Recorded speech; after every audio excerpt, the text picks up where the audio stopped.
It's Week 5 of the National Football League, and we've got the latest chapter of a historic rivalry. It's the Browns and the Steelers, just ahead on EA Sports.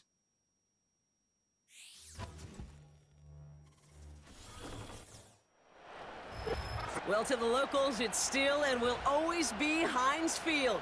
But for the rest of us, we're along the north shore of the Allegheny and Ohio rivers at Acrisure Stadium in Pittsburgh, Pennsylvania. Thanks so much for joining us, everybody. Kate Scott and Brock Hewitt here with you once again. Is this week going to be a step in the right direction for one of our teams we've got, Brock, both of whom haven't played the type of ball early in the season that they want, both coming into this one below 500.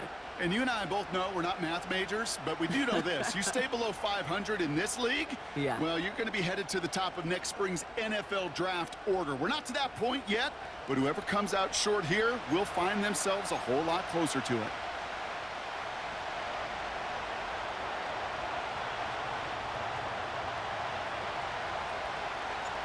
We're through the first quarter of the season. Hard to believe, I know, as we kick off in this Week 5 contest.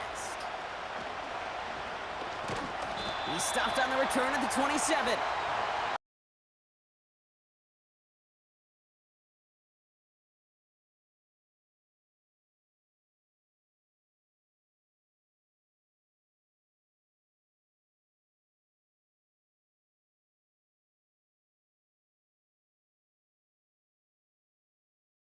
Several touchdowns, tremendous efficiency. All right, let's get this show on the road. It is 1st and 10.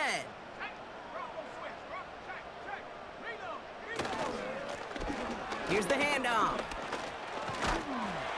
And he'll get taken down after advancing this to the 37. They come through with a nice gain of 10 and a first down.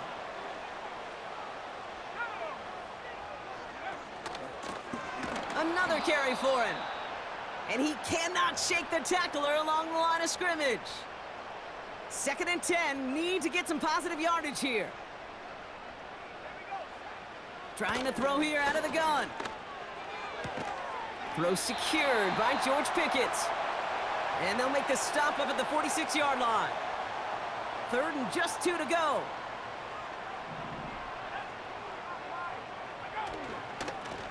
Give now to the running back. And he's dropped just short of the marker, maybe a yard away. The Steelers set to punt it. And this will bring a drive that had some promise to a disappointing end. He was only needed twice in last week's win, and he gets this one away. So here come the Browns on offense, readying for their opening drive. And it'll be their rookie QB who brings them out. This just feels like a season so far off the rails, I can't even see the tracks anymore, Kate. Now the outlook is really 1 week at a time, trying to find that first win. Just got to get gritty and tough. And he's got to be the one who really sparks it for him. Drive starts out with a 1st and 10. Shotgun handoff to Irving.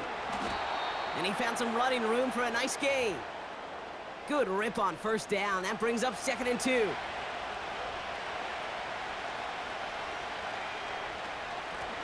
Out of the shotgun, they'll give it to him inside. And the hit stops him cold. Wow, he maybe got back to the line. No gain on 2nd down, and they need 2 here on 3rd.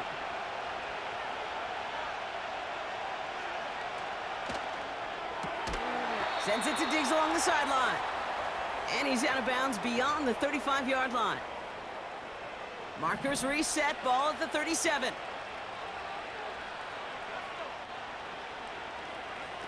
Oh, he taps it quick to the receiver coming across here. And they'll bring him down after a pretty short gain. Give him a few yards on that run. It's 2nd and 7. Now they'll throw out of the gun. That one is incomplete. Couldn't hang on through the contact. Timing is everything in life, and timing is everything defensively. That throw was just a little bit late and gave the defense time to close, deliver a pop, and knock that ball loose. Throwing on 3rd and long. Pocket isn't holding up. They're able to drop it. And the defense comes through. That's going to back them up and bring up 4th down.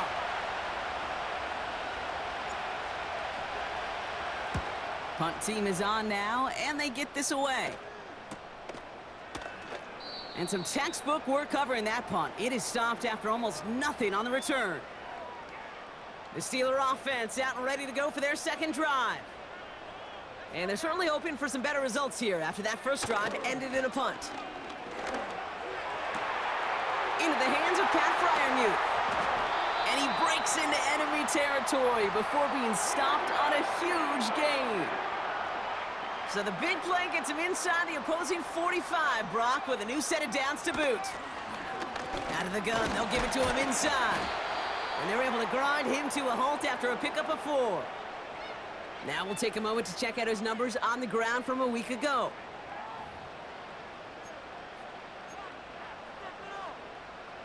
Second and 6 coming up here. Looking for a throw here. This one is hit by a defender and winds up incomplete.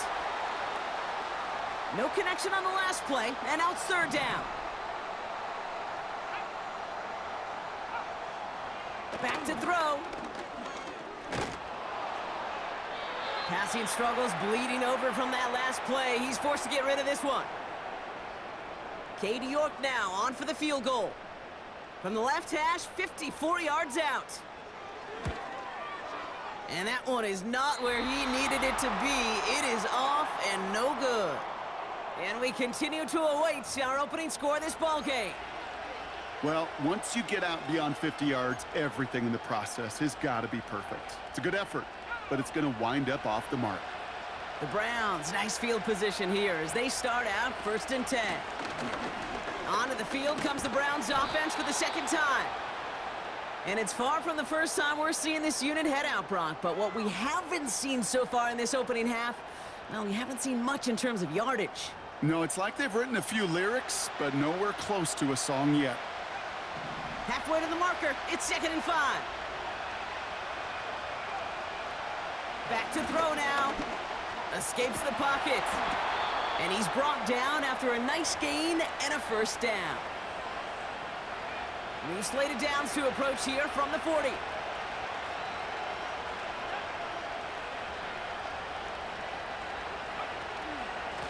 They'll run here on first down. And that's good yardage there with a new set of downs to boot. You spring a big gain like that, Kate, on the interior, 9 times out of 10, that O-line decisively won their matchup with the big fellas up front. They got those pads down. They created leverage, and they opened up that running lane. And he's tackled for a short gain. 2nd down now, 7 to go.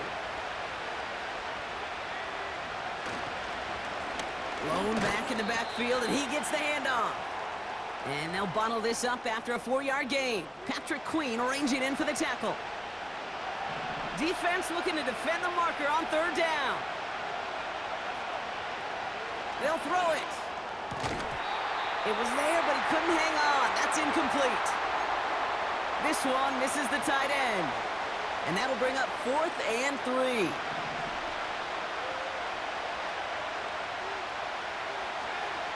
Throwing from the gun here. And oh, someone stepped in. It's intercepted. And the Steelers will take over as he records his first interception of our season. Well, they were thinking at least a field goal on the drive if they couldn't reach the end zone, right? But the interception keeps them from even getting 3 out of this possession. You really hope at the end of this game you don't look back and go, shoulda, woulda, coulda. If we could have gotten some points out of that drive early, we wouldn't be in the situation we are in now. They'll come to the line here, 2nd and 9. Back-to-back carries here. And once again, he doesn't manage much before getting brought down. Only a couple of yards on the run, and that...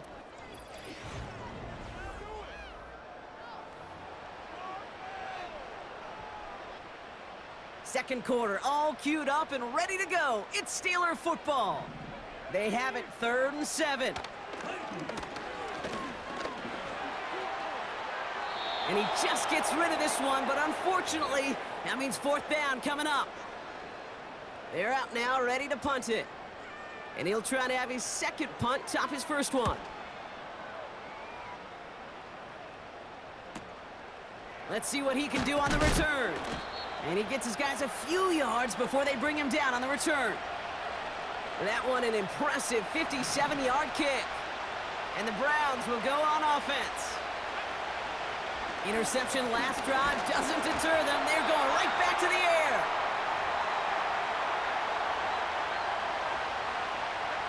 So after the incompletion, here comes the second down call. They send Diggs in motion right. Here's the lone back on the handoff. And he gets taken down immediately right at the line of scrimmage. No gain on the play, and they still need 10 now on third down.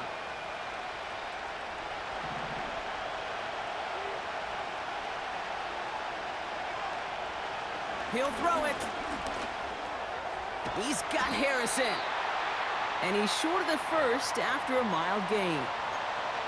You can earn your money in the NFL in all sorts of different ways, but defensively, in a league where you're just not hitting as much in training camp, you're not tackling as much as they got to in the old days, and you can make a play in the open field, keep them short like that, I promise you some money will follow. Offense going for it here, 4th and 5. You're going for this. He's got it to his running back. And he'll have it down to the 44-yard line. It's an 8-yard gain. What a great call on 4th down. It keeps this drive moving. From the 44-yard line now, 1st and 10.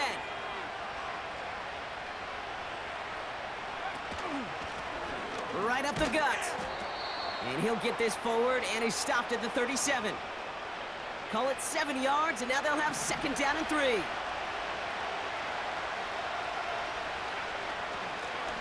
Back to the well again. And they bring him down around the 34.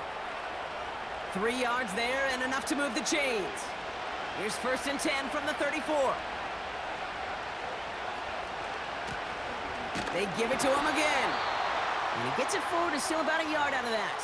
Patrick Queen arranging in for the tackle. They'll come to the line here, 2nd and 9. Plowing up the middle. And they've got him down near the red zone at the 22. We'll get a stoppage now. Looks like we have someone banged up after that run in need of some attention. Going to the ground again on 1st. And he can only manage 1 yard. The defenders were at the ready to bring him down. Now after the run, we see some trainers headed out for an injured player who was shaken up. They'll come to the line here, 2nd and 9. Has him on the quick hitter. And they bring him down at the 18-yard line. This defense didn't give up contain there, Kate. That was an instance where the more exciting plays were taken away downfield. And even looking to the tight end wasn't going to net them much. We've got a screen to the running back. And he'll go down here at the 16. It's plays like that, Kate, right wrong, where I sit and judge a defense. I judge the awareness. I judge how well that coordinator's got him equipped to see what's going on the field, and not just see it, but attack it. And they devoured that screen game on 3rd down. And this play reaches the 12-yard line before the stop is made. The drive picks up here, 1st and 10. Lone back gets the handoff. And he's caught behind the line for a loss. There's just no question about it. He has the license to adapt a little bit, to diagnose plays because they trust his instincts. And there, well, it was all on display. Expert-level diagnosis going on to see a potential run and get in position to stop it behind the line. Short yardage situation here. It's 3rd and 2. Setting up a throw. Drops. This time they're going to get there, and they drop it. And the defense is energized following that stick for a loss. Looks like they will indeed try it, 4th and 2.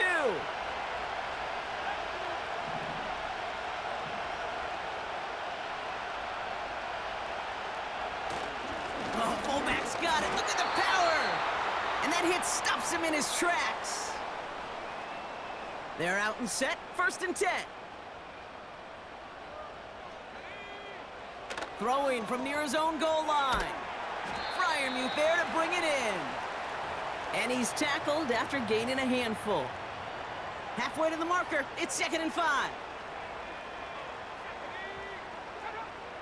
Here's a throw. He just kept going the wrong way, and that's going to cost him. That is a safety.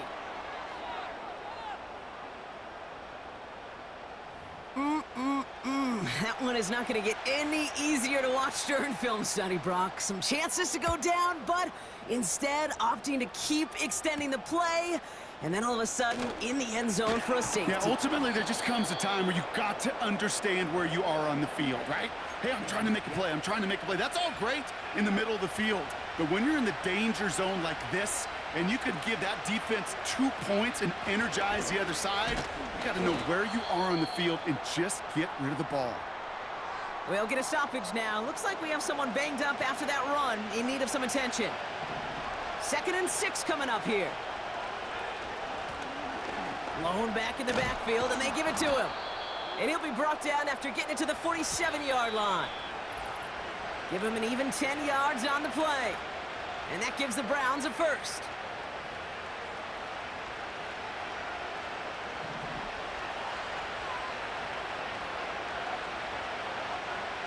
Dropping back to throw.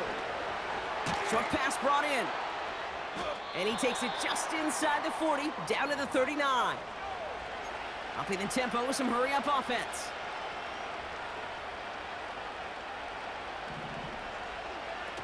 They're going play action. This one is tipped away and incomplete. Good positioning to make a play on it. That forces 3rd down. You know, as a QB, I'm going to note that in the back of my head. That was a heck of a break. Knocks the ball away. DBs like that, they tend to, once they get one hand on the ball, pretty good beat. Pocket isn't holding up. They're able to drop it. The defense calls a timeout, so that's their first. Here comes A.J. Cole back to the field for a punt. And this is the punt you want every time. He bounces out of bounds and sticks them inside their own 10. And the drive will start out with a 1st and 10. Now Pittsburgh's offense running back out for a new series. And this close to their end zone, they have got to be careful, but still enough time that they could mount something of a drive here before the half. 2nd and 6 coming up here. They'll try and throw it here. Finds him over the middle. And he'll pick up enough to move the chains. Pittsburgh will go ahead and use its 2nd timeout. All right, set now, 1st and 10. He'll look to throw. That throw finds Pickens. And they catch up to him, but not until he's got a huge gain and a 1st down.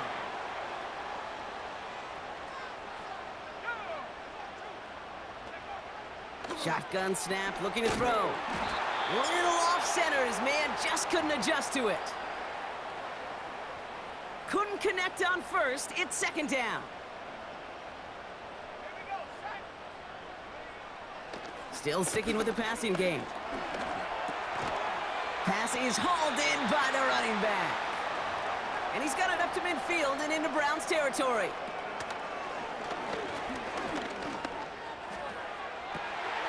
Intercepted near the sideline.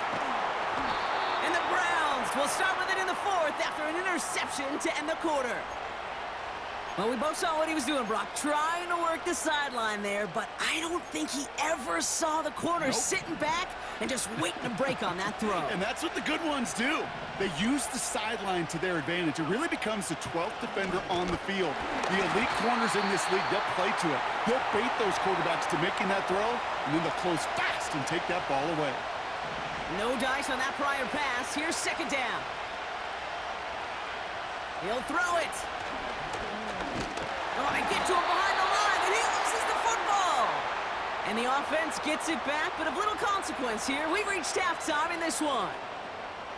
So that's halftime here in this one. The Browns on the road, but currently in front. Now we'll send you south to Orlando for a check-in around the league via Jonathan Coachman and the EA Sports Halftime Report. Coach, what you got for us? All right, Kate, thanks very much. More from you and Brock in a moment. But first, time for a look around the NFL to see what's going on here in what's already been an eventful afternoon of football. We'll get started up. We'll catch up with the rest of the league later. Let's go right through halftime and on to the start of the 3rd quarter. Now he's York to kick this one away. He fields it from the 8. He's stopped on the return at the 27. The Browns have the football first to start the third, and here comes their offense. And they came in on a rough stretch, 4 straight losses, but things looking better now as they've got this lead. Taken in by Harrison, and he's brought down for a loss. All right, here we go, second down. Hand off to the back. And they'll only let him get up to around the 28 before taking him down. So a tough spot now. This is 3rd and 9.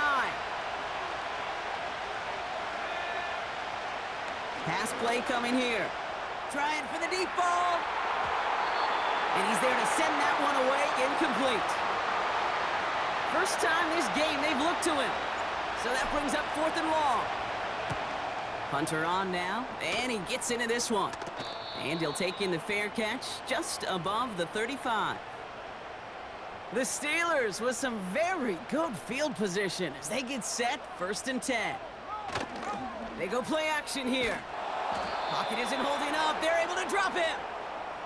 And the big play drives them backwards. 2nd down coming up.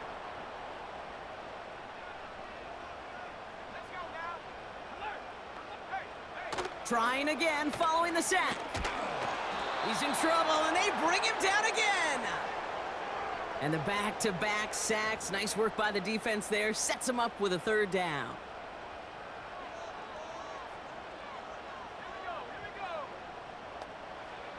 Back now, pressure on its way. Dumps it off to his running back. And it's a nice gain, but still not enough for the first. I'm a big fan of the screen pass. Really, you can run a screen as they just showed on any play. 1st, 2nd, 3rd down, sometimes even 4th. But it takes great acumen, a great football IQ defensively to have an awareness it's coming, and then more importantly, to stop it. We don't get a return out of that punt. And they'll get ready to go on offense. Offense ready to begin this drive, 1st and 10. Handoff now from the gun. And they're going to bring him down just beyond the 30 at the 31. He's been a fixture for them all game, and all signs indicate, Brock, he's going to remain one in the time we've got left. Yeah, they've leaned on him in certain spots, and he has shouldered the load oh so well. Put together a game that everyone's happy with. And he's swallowed up in the middle, no gain on the run. Patrick Queen ranging in for the tackle. 2nd and 10, need to get some positive yardage here. Throwing now from the gun. Gets this one to Harrison. And a nice gain here, but it's stopped short of the first. 3rd and just 2 to go. They're throwing it. Complete beyond the marker. And he's tackled with the 1st down yardage. You know, Kate, they say a dog is a man's best friend. Well, a tight end that moves the chains on 3rd down, that's a QB's best friend. On 1st down, they'll run. Runs into traffic and hits a wall, no gain. Madden stopped by Alex Highsmith. 2nd and 10, need to get some positive yardage here.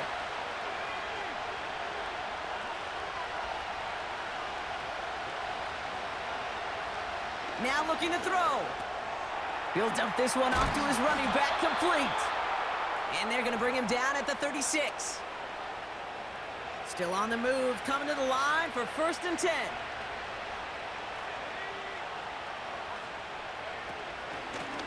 The give now out of the shotgun. And he runs this one down across the 35 and inside the 30. Good run, gets him 7. That brings up 2nd and 3.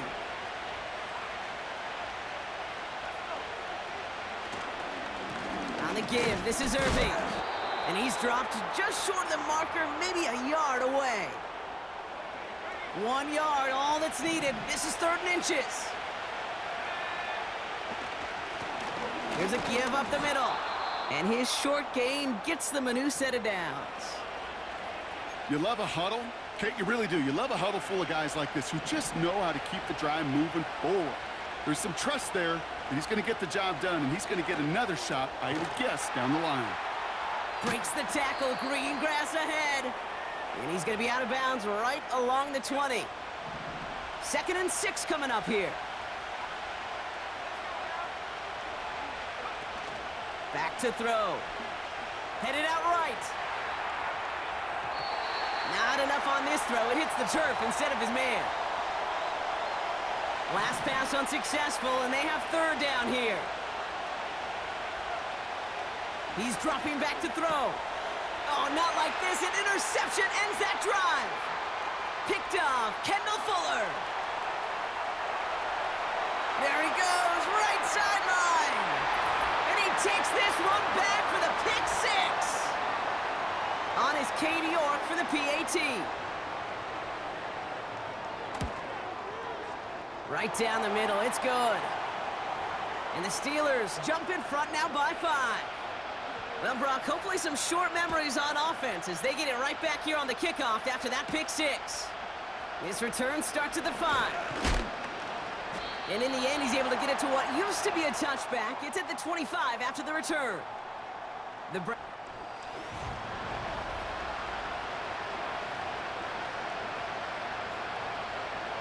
They'll get this drive started. 1st and 10. A give now from the gun. And it's a nice gain off a really good effort there just to stay upright. Give him 4 that time, so 6 to go on 2nd down. From the 29. He's on the move. And he'll push this upfield and earn them a new set of downs. 1st and 10 from the 41.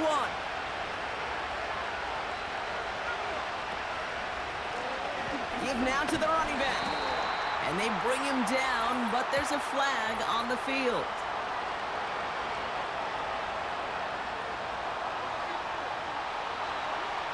So now, partner, got to reevaluate.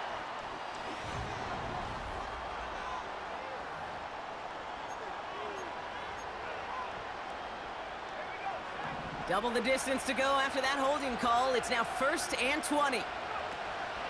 Fakes the handoff, now to throw. Well, the pressure nearly got to him, but still a good play defensively as that one falls incomplete. Well, he needed another second to deliver the throw he wanted to. You got to give a lot of credit that time, Kate, to the pass rush for getting in and forcing him to dish it before he was ready. Here we go, 2nd and very long. Pocket isn't holding up. They're able to drop it. And that pushes them back. 3rd down coming up. He's going to throw this one. Oh, no, they get him yet again. Picked up Kendall Fuller. And the Steelers are going to have it after his 2nd interception of the season. This is a time that the communication upstairs from the booth, Kate, down to the field, it starts to get just a little bit hot. These eyes in the sky, they've got to help this quarterback try to see the field because right now, with the 3rd interception, man, he is killing his team. Well, that's a modest little drag route, but if you ever just need a safe, short gain on the throw, that's a go-to route to target. 2nd and 6 now. He had it for a moment, but a great defensive play to jar it loose. Incomplete. No connection on the last play, and now it's 3rd down.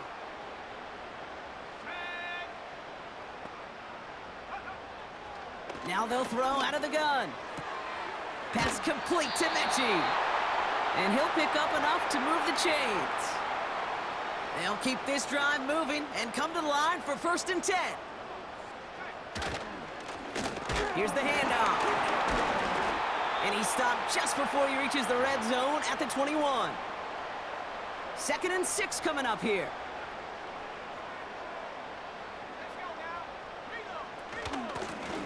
Another carry for him.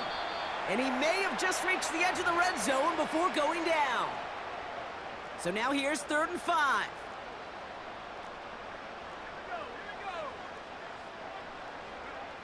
Throwing with a blitz on the way. Cut near the goal line. And even 20 yards on the play, and it awards them with a 1st and goal.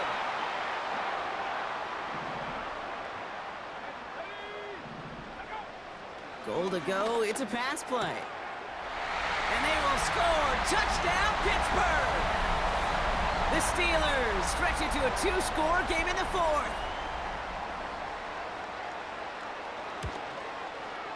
You're good on the point after. And the Steelers push the lead up to 12.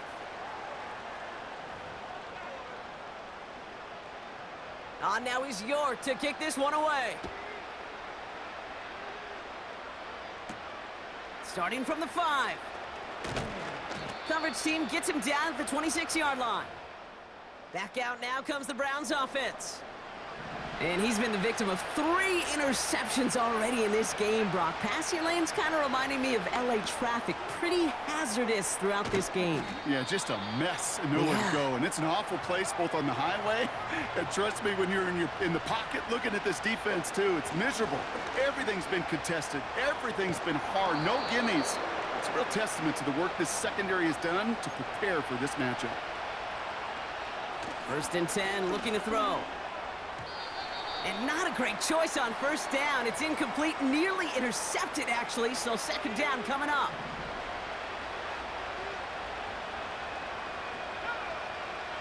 Looking to the air here. Setting up the screen. Continuing to move past the 45. And that's good yardage with a new set of downs. Need to be working quickly here. He gets a lot behind one, deep downfield. And this is going to end up incomplete. He really aired it out there on 1st down, but just couldn't make the connection. So after the incompletion, here comes the 2nd down call. Out of the gun, they'll look to throw. Escapes the pocket. And he gets it past the 50 and down to the Steelers' side of the field. They're working quickly here. He's got Harrison. That play gains 15, and it moves the sticks. From a great throw to a nice route and catch to moving the chains, there wasn't a whole lot not to like about that amazing play. They'll throw on 1st. We've got a screen to the running back.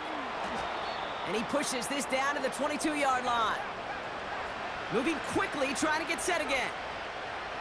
Shotgun snap, they're going to throw. Catch is made in close. Touchdown, Cleveland. All right, so the offense does its job, Brock. Now they need their defense to give them a chance to overcome that big deficit.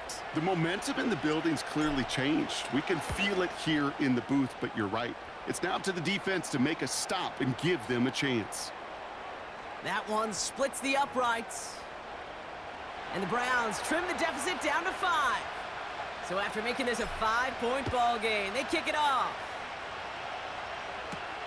Fielded at the 7. And a decent return ends as they bring him down inside the 30. Now the offense getting set to go for the Steelers. And this really looks like a whole different ball game after that touchdown, doesn't it? They really need to go on a drive here. Pocket isn't holding up. They're able to drop him. Now hold on, everyone. There's a Browns player shaken up after that play, and he's in need of some attention.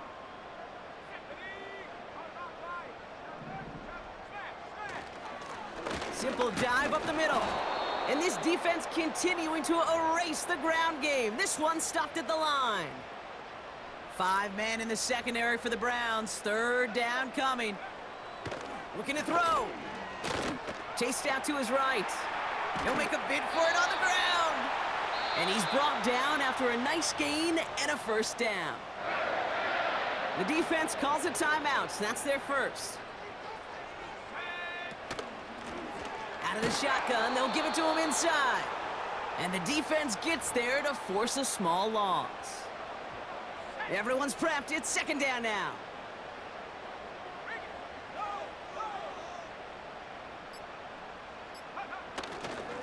Here's a handoff up the gut. And he drives ahead for good yardage up to the 45. 3rd and 6 for them to figure out now.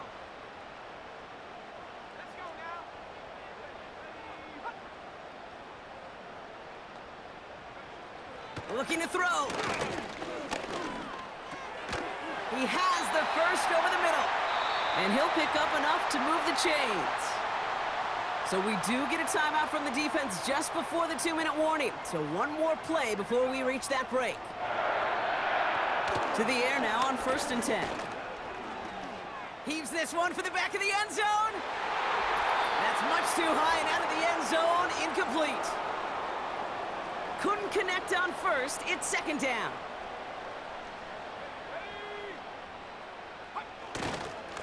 Here's the lone back on the handoff.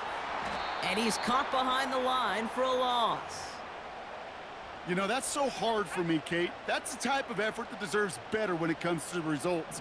It's going to show up as a negative run on the stat sheet, but that was not the runner's fault. He did all he could to fight to get back to the line, but this defense just kept swarming.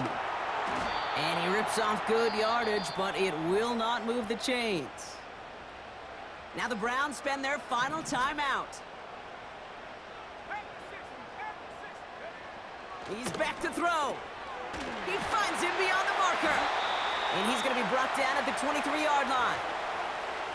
It's a 13-yard pickup, and no worry at all on their side from being able to reach that marker on 4th down. That was impressive. Your favorite formation, right, Brock? The victory formation here as he takes a knee. Nothing left to do now, Kate, but celebrate on one side and watch on hopelessly from the other. What a hard-fought effort to get to this spot, and now you can enjoy the victory.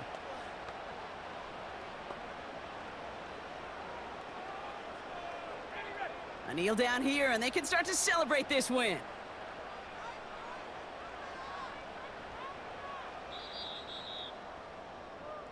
Well, Brock, the fans, all right, here we go, Steelers, as they take the win on the North Shore. And they draw first blood against a division rival. They'll go on the road later this year with a chance at completing that season sweep.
It's the National Football League on EA Sports. And if it's in the game, it's in the game.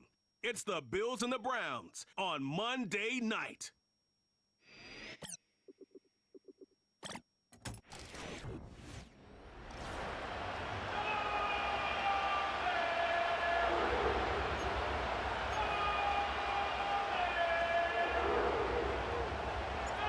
Jake Moody now ready to get this one started. And off we go from Cleveland. Here's a return from the 7. And in the end, Brock, an exciting touchback as the return comes out to the 30. So here come the Bills for their opening drive. And leading them out, someone who's still the pride of Wyoming University and Fireball, California. One of the league's best and biggest arms, Josh Allen. Two numbers that a lot of people were focused on from his performance last week. That would be 3 and 0, as in touchdowns and interceptions. That's a quarterback who was efficient, aggressive in the right spots, but he took great care of the football. And of course, when he cares less about those two numbers, he's more about the alphabet, like that letter W, picking up the win in that ball game. And that's good yardage there with a new set of downs to boot. Just one play into this drive, and they're already sitting on their own 45.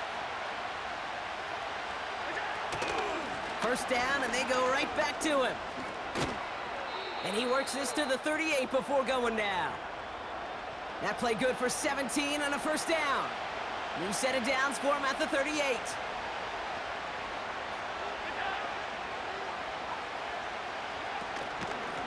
Again, it's Cook. And he'll push this upfield and earn them a new set of downs. Offense set for a 1st and 10.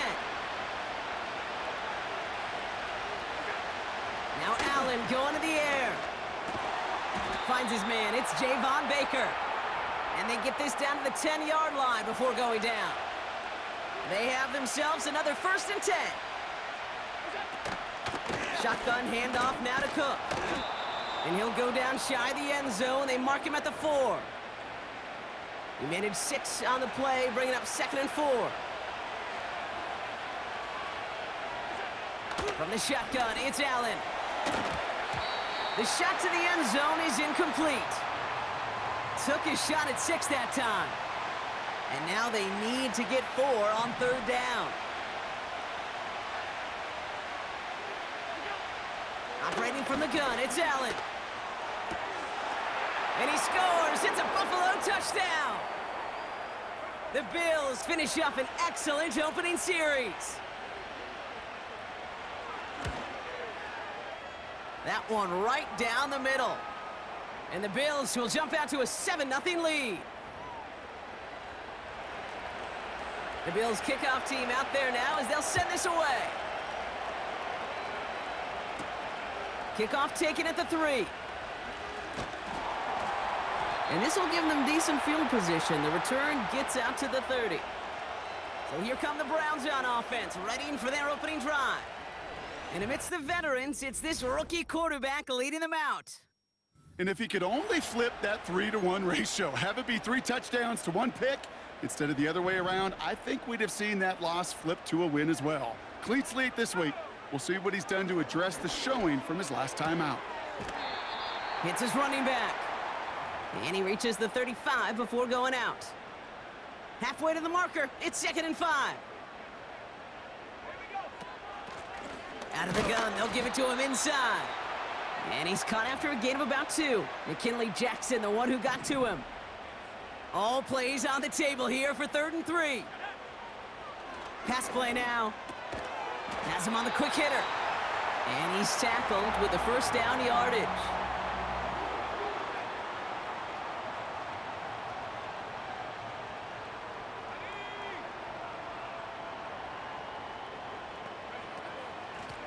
Blown back in the backfield, and he gets the handoff. Down the sideline of the 45. It's a 26-yard pickup there. And that's good for a Cleveland 1st down. It's a new set of downs for him at the 32. Going to the ground again on 1st. Gets it ahead, has about 5 yards. Hauled down by Christian Izien. We'll look at his numbers on the ground from last week here. Halfway to the marker, it's 2nd and 5.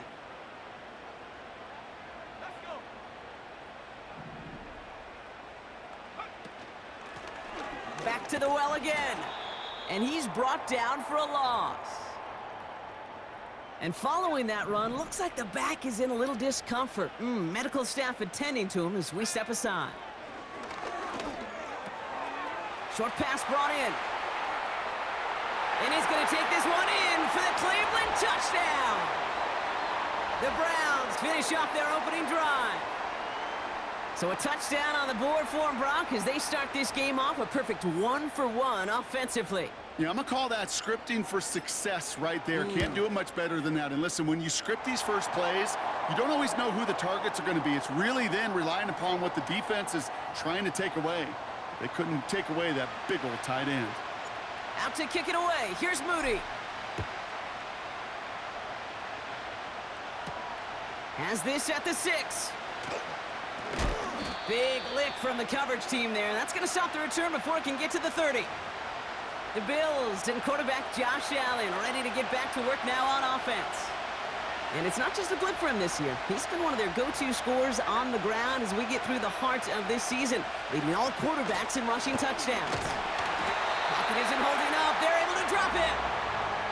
And the big play drives them backwards. Second down coming up. Another try following the sack. His quick throw knocked away, incomplete. That one firmly denied by the man in coverage. So now it's going to be 3rd and long. Working from the gun, it's Allen. Complete beyond the marker. And they finally bring him down, but that is a big gain and a new set of downs.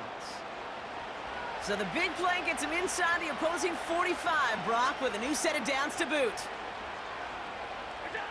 Throwing now on 1st down, Allen. Complete over the middle. Good little rip there. Looks like about 6. Stopping that play, Trenton Simpson. After a good pickup, they've got 2nd and 4. Again, Allen to the air. Finds him over the middle. And this is down to the 28 before the defense halts it. They'll come up 1st and 10.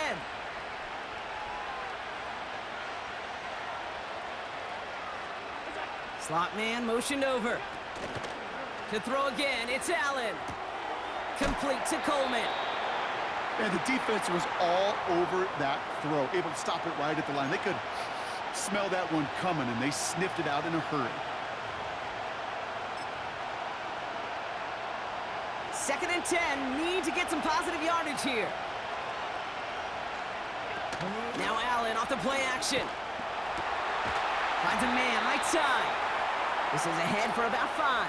Stopping that play, Trenton Simpson. This offense looking to convert as they come up on 3rd down. Allen gonna throw again. And he takes it into the end zone for a Buffalo touchdown. The Bills break the tie here in the 1st. Dalton Kincaid with the touchdown.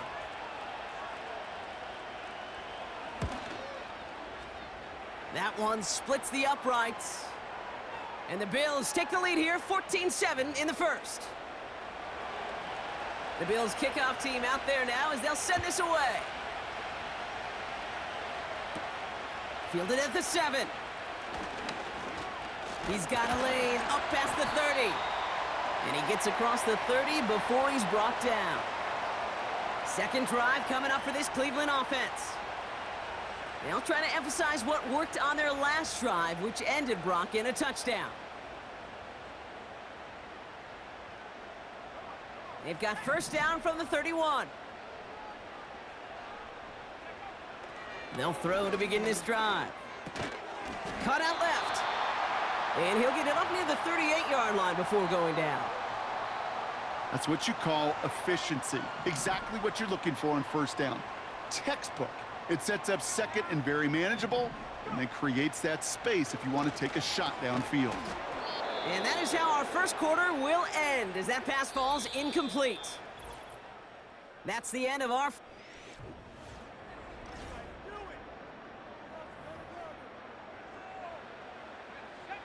We're ready now for the 2nd quarter. Browns in control of it. They'll have it 3rd and 3. And that's a win for the pass rush. Hit as he threw it, leads to the incompletion. 4th down coming up. This is why we hear about closing speed so often when you evaluate players. You know, once he senses the pressure, he's getting rid of that ball. It takes a player who can close quickly to get to him before it's released and alter that throw. And they'll take him down at the 43-yard line. They'll come up 1st and 10. On the carry, this is Najee Harris. He'll drive it forward, but won't get beyond the line. Play made by Deron Payne. No gain there that time, and it's 2nd and 10.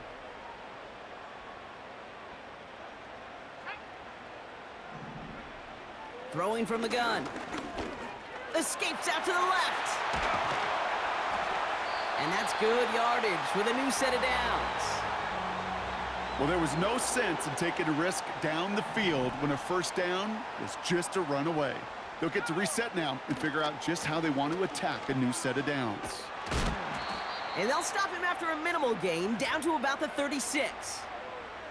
He gets a couple on 1st, and they'll come up 2nd and 8.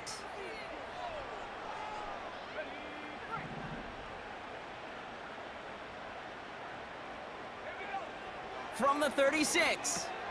Snared by his running back, it's Najee Harris. And he's stopped at the 31-yard line. When there's heat, that blitz coming off the snap, that QB's eyes, you could see it right away. He got to his check down in a hurry. But, Kate, here's the key. Quarterback and running back have to be on the same page. The two were right there, and we never get some positive yards. Up to the line, and they're set. 1st and 10.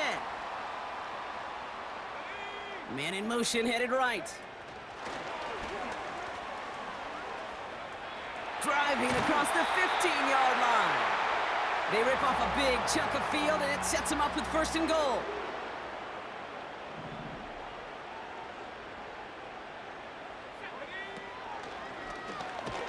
And he's only able to power this forward for about 3 yards. Okay, all right. There's a little progress on 1st and goal. You keep it safe, you push a little closer, and now you're set up for what you want to do on 2nd down. They'll send him up the middle. And he's in for the touchdown. The Browns can tie it up in the 2nd after cutting into the lead.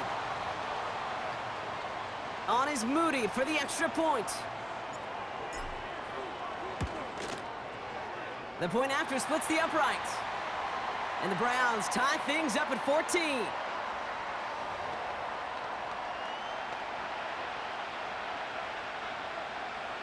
Out to kick it away. Here's Moody. Here's a return from the 7. He stopped on the return at the 27. The Bills and James Cook making their way back out on offense now. And midway through the season, you can see he's pacing the NFL running backs and receiving touchdowns. A real versatile player for them on offense. Drive starts out with a 1st and 10.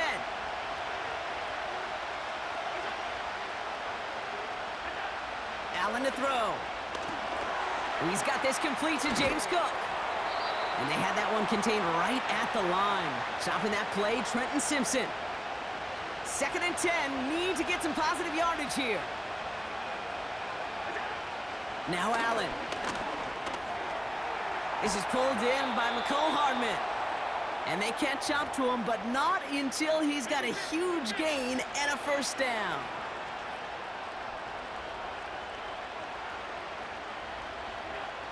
Allen setting up to throw. He's on the move. He takes it himself. He's only going to manage to get back to the line. Chopping that play, Trenton Simpson. 2nd and 10, need to get some positive yardage here. They kick the running back in motion. 2nd and 10 now. Cook calls it in. And he drives this across midfield and down into enemy territory. Just get this guy touches. I don't care how, I don't care when. Just find unique ways to get this running back the ball, and over time, he's going to make you pay. Here they come. This is 3rd and 5. Allen. Completed over the middle. And he's going to be brought down after reaching the 43. The Browns take the first of their 3 timeouts. Fourth down, here's Allen. He finds him beyond the marker. And he'll be brought down at about the 29. They stun the defense with a gain of 14 on fourth down and pick up the first. Motion man sent left. To the air again, Allen. Defender arrives right as the ball does, and the hit knocks it free. Incomplete. No dice on that prior pass. Here's second down. Operating from the gun. It's caught him deep behind the line. Oh, the ball is out! Oh, they got it back. They can try and salvage something. And he has them a first down, which they will tackle on the other side of this 2-minute warning.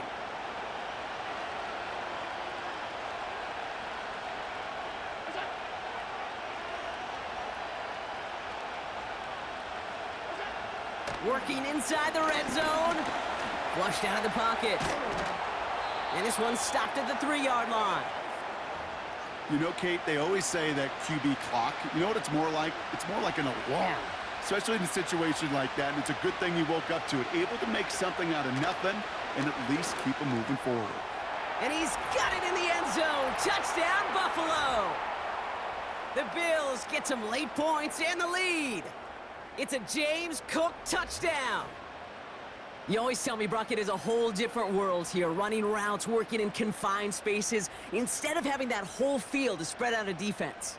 Oh, spot on, Kate. And some players, that's the world they thrive in, finding windows where windows shouldn't exist and then being ready for the throw to arrive. It happens so fast, trusting your quarterback to make the right read and get it to you.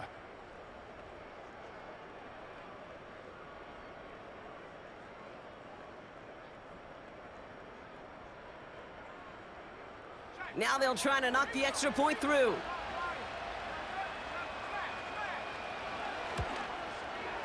Extra point sent right down the middle. And the Bills break that tie and now lead by 7.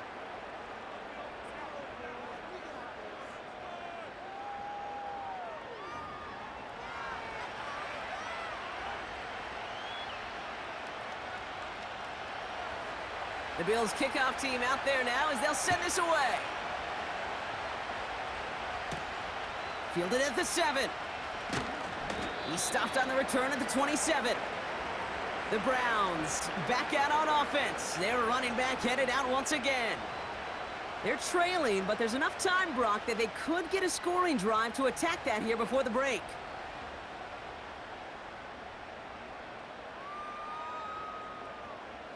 They're out and set, 1st and 10.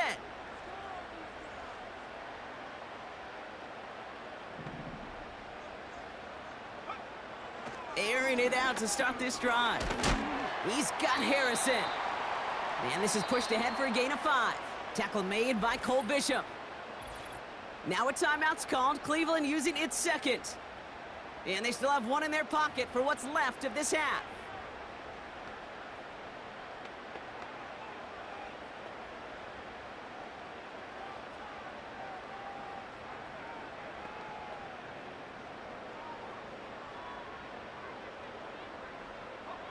Halfway to the marker, it's 2nd and 5. Throwing off the play fake here. Taking a deep shot here. That one is incomplete. Couldn't hang on through the contact. Last pass unsuccessful, and they have 3rd down here. Looking for a throw here. Has him on the quick hitter. And he'll get it up to the 44. Browns fighting the clock now, trying to hurry back to that line. Forced out to his right. And this one's dropped for what would have been a nice gain. There's the importance of staying in phase as a defender. He was all over him in coverage, and that really did help force the incompletion. And he just got it away before the hit, but the pass winds up incomplete. It's going to be 3rd down.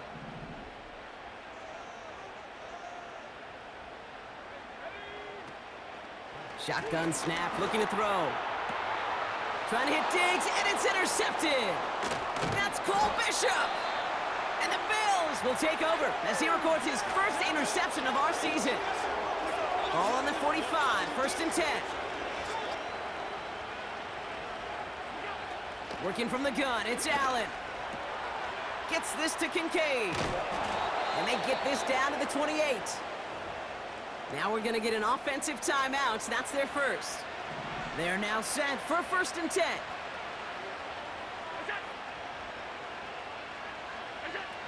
Allen on the play action. Pass is caught at the 9.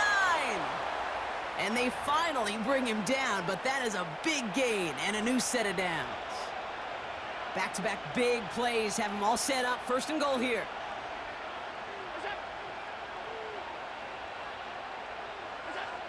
From the red zone now. Touchdown, Buffalo! And that, Brock, I know you're keeping track, but just in case our audience isn't, his 4th first-half passing touchdown. At the pace he's on, this would be a new record if he has a second half to match this one. That one right down the middle. And the Bills double their lead to 14. Time left for maybe a return plus a play here as they send this away. And it bounces out of the end zone, so they'll set up shop at the 30.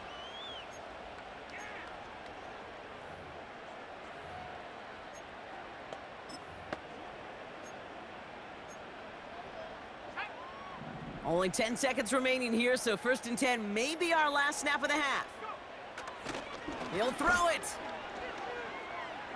He's trying to push the field. They don't connect there, and now just 3 seconds showing on the clock. The ability to track the ball, right? Ball skills isn't just knocking it away, and that's a beautiful job there, Kate. But ball skills is also being able to track a ball on a deeper throw like that. If he doesn't swat it away, we're looking at a huge gain. And that's going to be knocked away, incomplete. And I guess we'll follow up with the rest of the NFL after this one ends. We're moving right along to the start of the second half.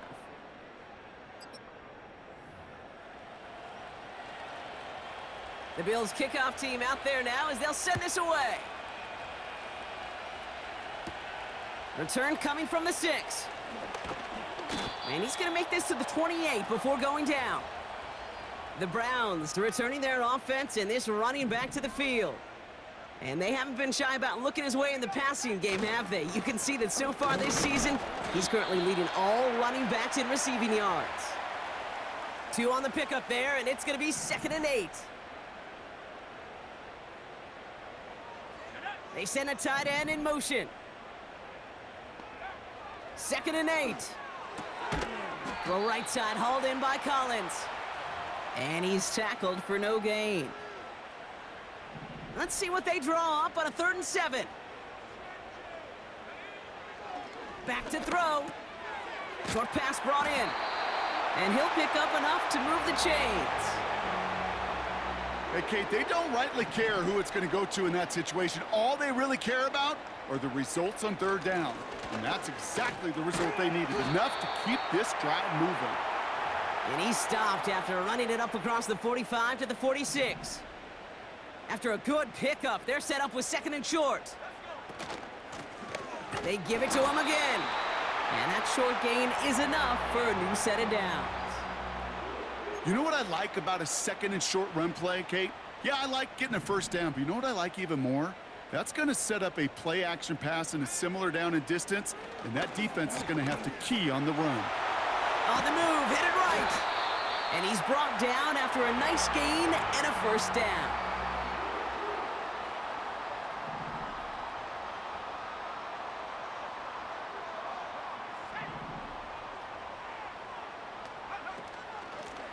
Lone back gets the handoff. And the defense is all over this one for a big loss. Offense to the line for 2nd down. This time it's a passing play. Gets this one to Harrison. And he's got a decent gain before being brought down.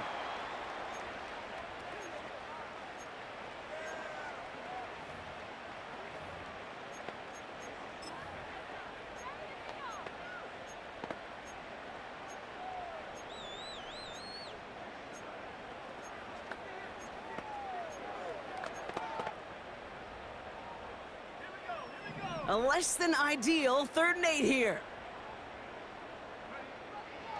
Throwing now from the gun. That one falls to the turf. Couldn't hang on. It's incomplete. I think if you look up in phase in the defensive encyclopedia, that is a picture-perfect form of it. He was all over him in coverage, really forcing the incompletion. Back to throw now. Throw is caught by the back. And he's tackled with the first down yardage.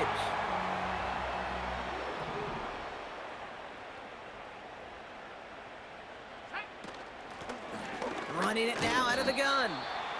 He's got to gain a 6 there. From the secondary, Grant Delpit on the tackle. After a good pickup, they've got 2nd and 4.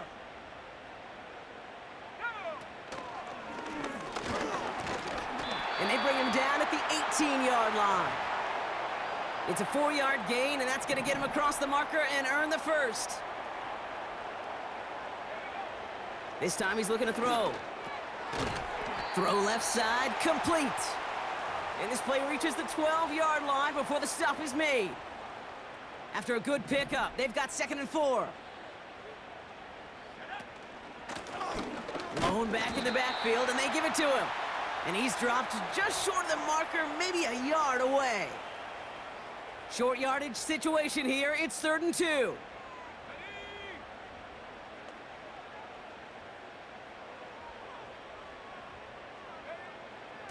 Back now, pressure on its way.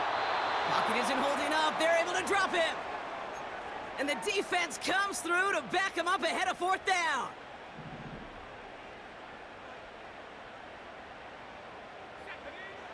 Now they'll throw out of the gun. He can't get away. They get the sack and force a turnover on downs.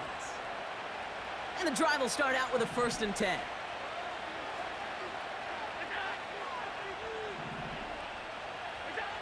From the shotgun, it's Allen. Finds Kincaid. And that's good yardage there with a new set of downs to boot. From the 39 now, after that explosive start to this drive.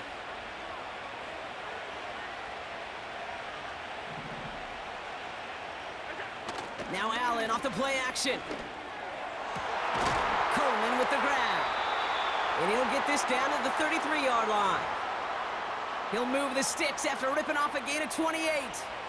Ball at the 33 for 1st down. Now the shotgun give to Cook. Oh, stiff arm. And he pushed deep into enemy territory with that, down inside the 25. Nice spot here for the offense. It's 2nd and 1. Another one for Cook. Has a big hole left. And he is into the end zone for a Buffalo touchdown. The Bills push their lead further to start the half. It's a James Cook touchdown, his 3rd total score of this game. That one splits the uprights. And the Bills stretch their lead to 21. The Bills kickoff team out there now as they'll send this away. Returning it from the 4. And this drive will start inside the 25. Cleveland's offense all set to take over. They liked how that drive was going, but the ending, the turnover on downs, yeah, that's something they'll try to rewrite on this series. Complete out to the right side. Keeps himself upright. And he does quite a bit of damage before they finally take him down. They'll break the huddle and come up on 1st and goal.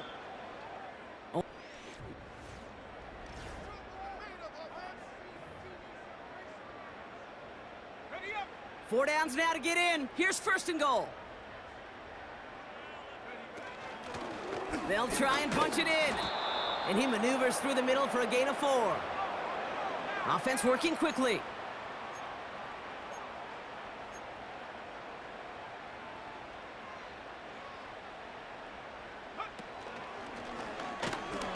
And he's not going to reach the end zone. They bring him down at the 1. Just a yard that time. They needed more, and now it's 3rd and goal.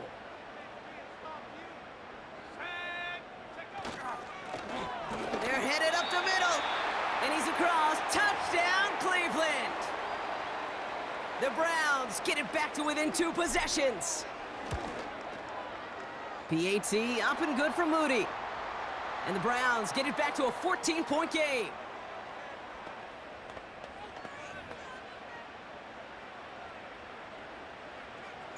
Out to kick it away. Here's Moody. This return starts at the 5. And a decent return ends as they bring him down inside the 30.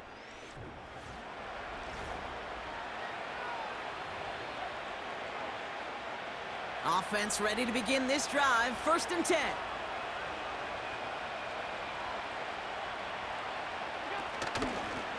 Cook trying this one up the gut. And he'll take this up to around the 30-yard line. Only 2 yards, and it brings up 2nd and 8.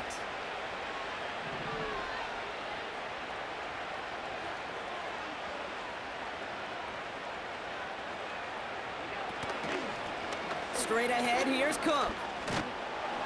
And once again, he doesn't manage much before getting brought down. Let's see what they draw up on this 3rd and 7.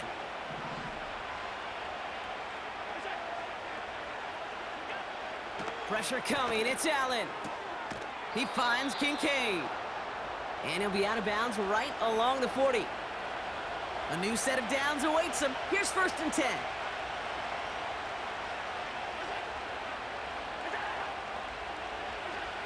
Operating from the gun, it's Allen. Escapes the pocket. And this time they're going to get there, and they drop it. And the big play drives them backwards. 2nd down coming up.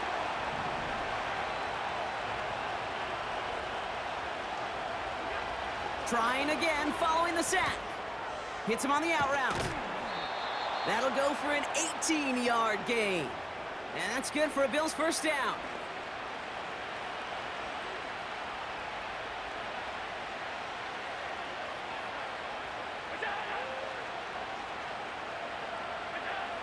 Throwing here, Allen. Connection made to Coleman. And they get this down roughly to the 34-yard line. A new set of downs forthcoming. It's 1st and 10. Allen to throw. Brought in right side by Kincaid. And he's able to take this one down to the 25. Nice spot here for the offense. It's 2nd and 1.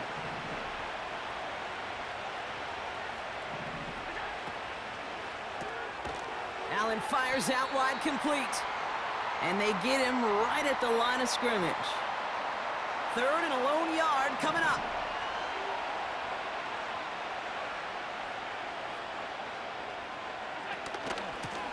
This is Cook on the handoff. And he'll pick up enough to move the chains. Win the early battle. Get a little leverage. Low man wins off the line, and that's all that was needed to ensure that 1st down right there.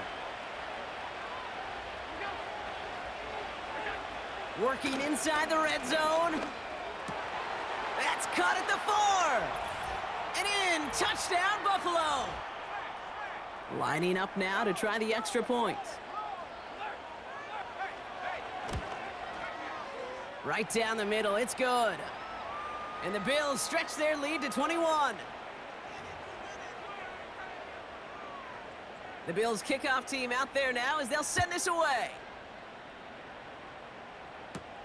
Has this at the 6. This return makes it up to the 25.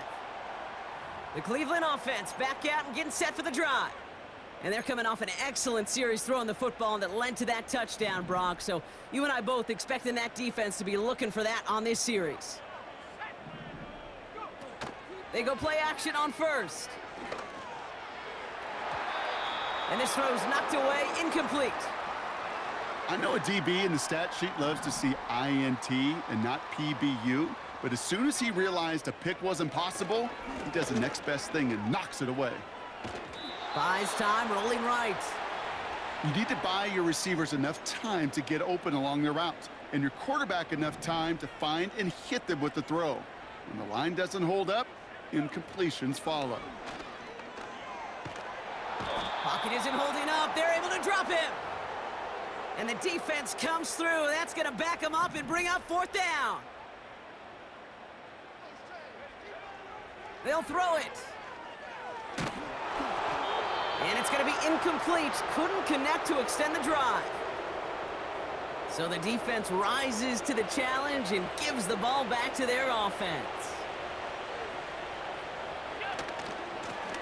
Here's a give to Cook. And he'll scurry forward for a pickup of 3.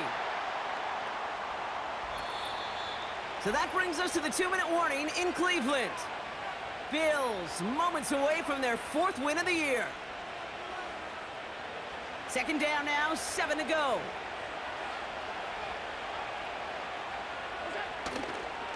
Again, it's Cook. And he has it down to the 8-yard line on the play. 4 yards on the pickup, and that's going to leave him with 3rd and 3.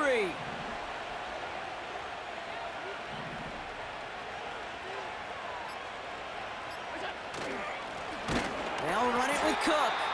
And the defense gets there to force a small loss.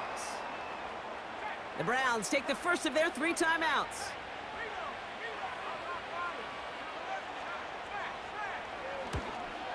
And it is good. No problems there on the shorter attempt. And the advantage now sits at 24. Yet another shot across the bow of a ship that's already sinking here, Kate. He could have made that field goal. Heck, he could have turned around and kicked it directly at his coach because it feels like they've got this one in hand. They'll bottle him up as he gets the return to the 30. The Browns getting their offense out there. And this game might be going better if he...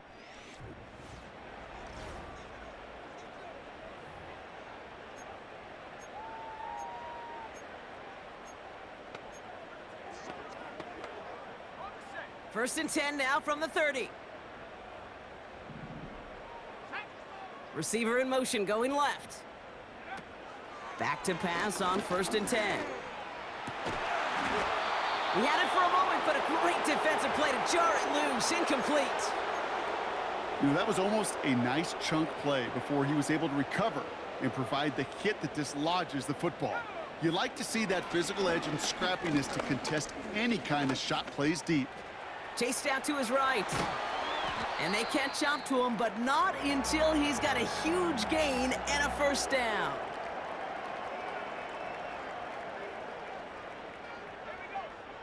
First throw for the backup now. They're on it. That's intercepted. Grant Delpit in to pick it off. And the Bills take over as he records his 10th career INT. Victory formation here. Looks like they're going to take a knee on 1st down. The Bills take a knee, and they'll let the seconds tick away in this win. You got to expect the timeout is coming any moment now, right? If you want another shot with the ball, you'll need every second you can conserve on that clock.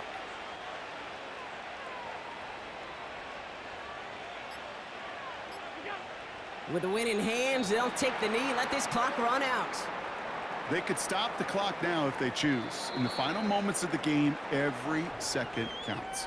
If you're going to call a timeout, you want to be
Okay, I'm actually gonna have my microphone my microphone on for the off season.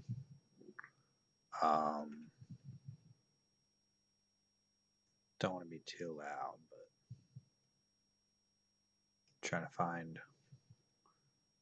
what to put it on there. I ended up just simulating after our quarterback got hurt again. He was hurt the first 4 weeks of the season, and we dropped the first 4 games. And then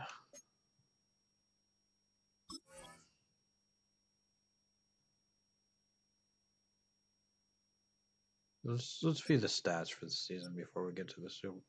We can get a Super Bowl week. And just to kind of show how awful the AFC was, nobody won more than 12 games. Bills won the division at 8 and 9. The Ravens won our division at 10 and 7. The Chiefs made the playoffs at 9 and 8.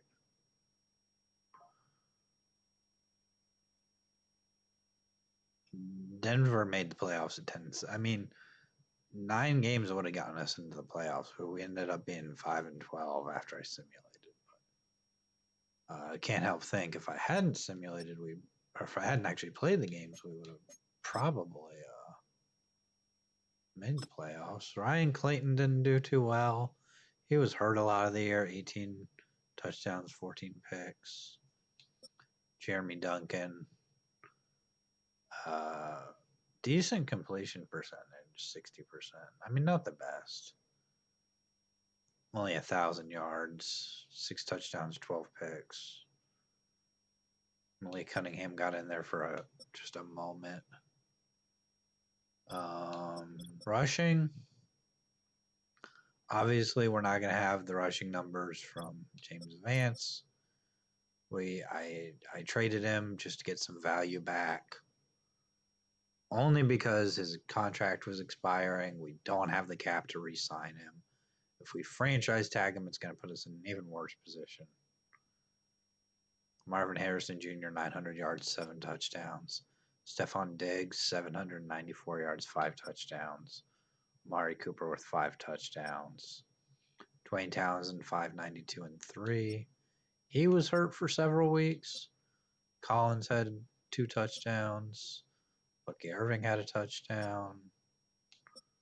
Touchdown for Gregory Walsh. Touchdown for Junior McCain, the fullback. Defensively, I want to check out how things were. Trenton Simpson with 112 tackles. Max Melton with 103. 103 tackles for a corner is not necessarily what you want. Phelps with 82. Baron Browning did okay. 11 tackles for loss for Mike Hall. Again, he was out for a little while. 4 weeks, I think. 5 weeks, something. Whatever it was. He had a pulled groin. So he didn't, quite have, and that's where I was kind of just done. He got hurt. The quarterback got hurt. Then our tight end got hurt. I said, let's just get to the next season. And then Justice McCauley with 9 tackles for loss, only 3 sacks. So I don't think he had a single sack after I stopped playing. Trenton Simpson, 7 tackles for loss, 3 sacks. Baron Browning. Liam McNeil, 6.5 sacks and 7 tackles for loss. Not a bad season. Considering he had 50 tackles. But Kayvon Thibodeau, who came in, 1 sack, 5 tackles for loss for us. But he came in pretty late in the season. So he only really played. He played in 14 games. He didn't play in 14 games for us. I think it only shows the stats that he had for us. I don't know if he was hurt at some point too. But he did not. Doesn't seem like he played a whole ton. Lindsey Teague, 2.5 sacks, 5 tackles for loss. Max Melton with 4 tackles for loss. Mike Hall read that. I mean, we didn't get a ton of pressure. 6.5, 6.5, 4.5. And then interceptions. John Phelps led the team with 3. Max Melton with 2. Trenton Simpson with 1. Peter Weatherspoon with 1. I mean, it wasn't great. After we got rid of Allen Reese, I was kind of worried about our interceptions. But yearly awards, Patrick Mahomes wins MVP. The Cardinals coach, Mark Anderson, winning Coach of the Year. Not surprised after we gave them Anthony Richardson. Offensive Player of the Year goes to Patrick Mahomes. Defensive Player of the Year goes to Max Crosby. Offensive Rookie of the Year going to go to Adam Henry from the Titans. Townsend made it in there, and so did Ryan Clayton. They just weren't high enough up the list. John Phelps, though, winning Defensive Rookie of the Year. How about that? How about that? He should go up to star development, at least.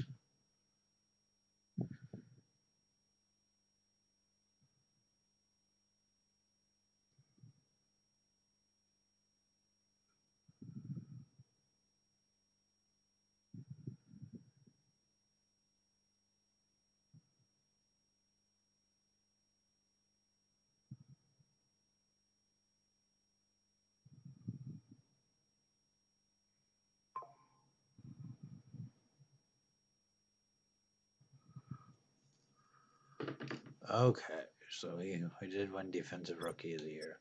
Best quarterback, we're not going to be in there. Best running back.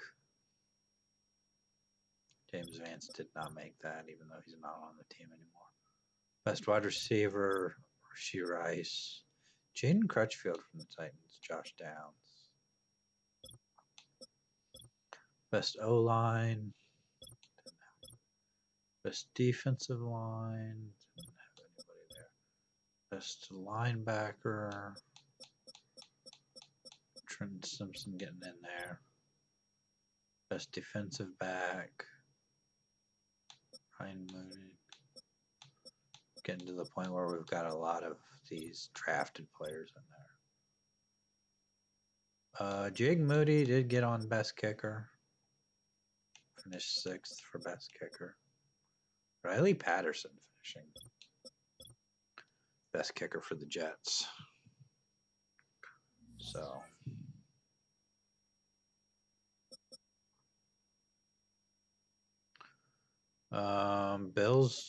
Bears Super Bowl. So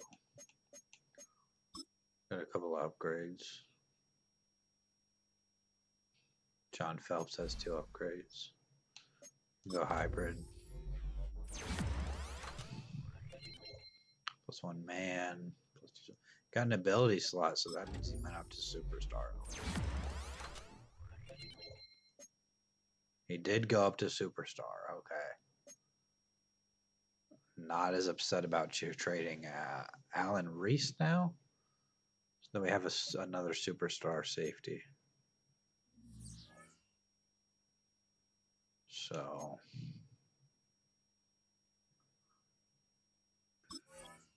let's get into the off season. Let's get to staff week.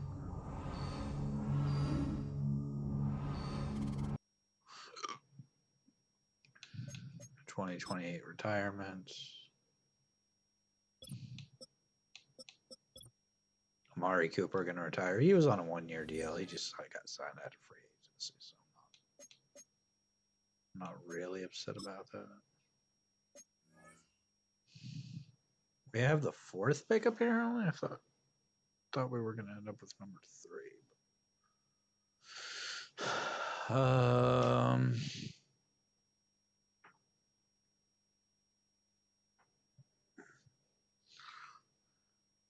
Only 3. Okay, this guy's projected to go top 5. They have us taking a wide receiver who doesn't necessarily like I want to take him at 4, but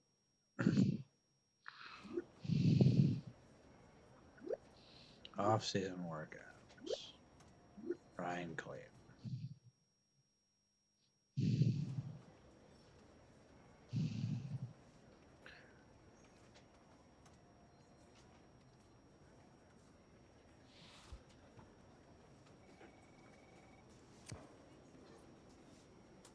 Sounds good. Whatever he wanted to work on, it sounded good. I guess. Who won the Super Bowl? The Bills won their first Super Bowl. Okay.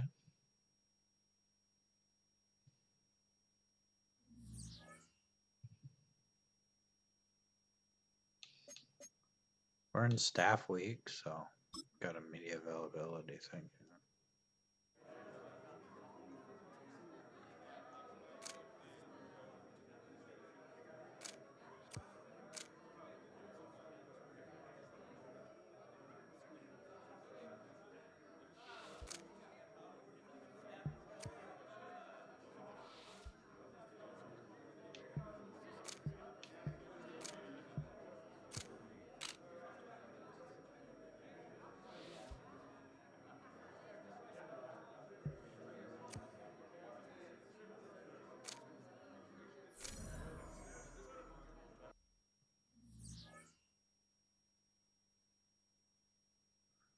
Okay, whatever.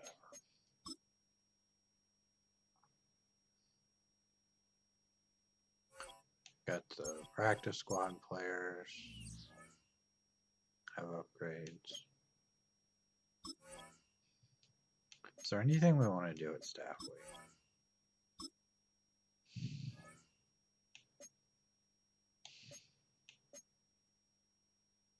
I like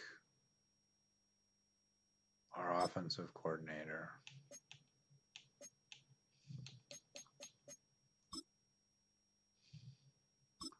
We have a ton of staff points.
Boost jumping for corners. Boost catching for corners. Boost play rack for free safeties and strong safeties.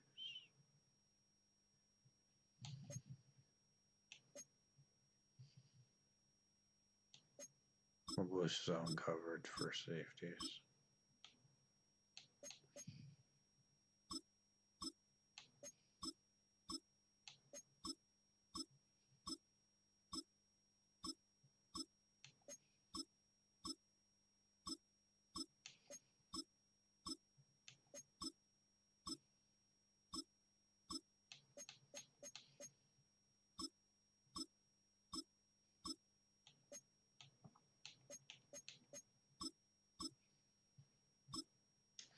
Okay, we're out of staff points, but we've boosted ourselves quite a bit here. So hopefully that'll help. I do want to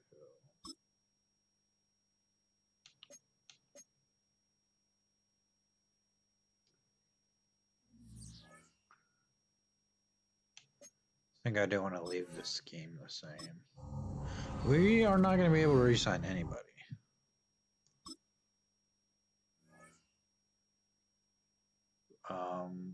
We will pick up the option on Peter Witherspoon.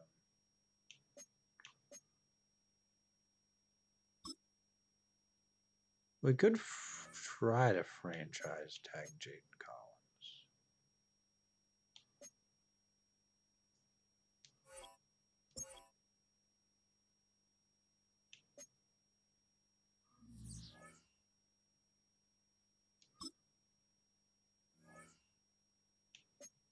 We're going to franchise tag Jaden Collins. And then that's the only thing we're going to be able to do.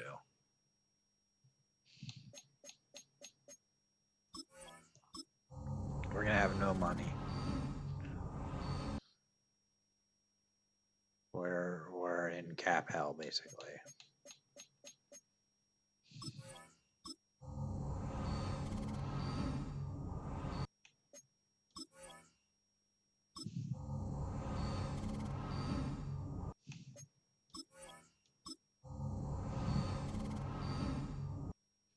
Okay, we've got private workouts.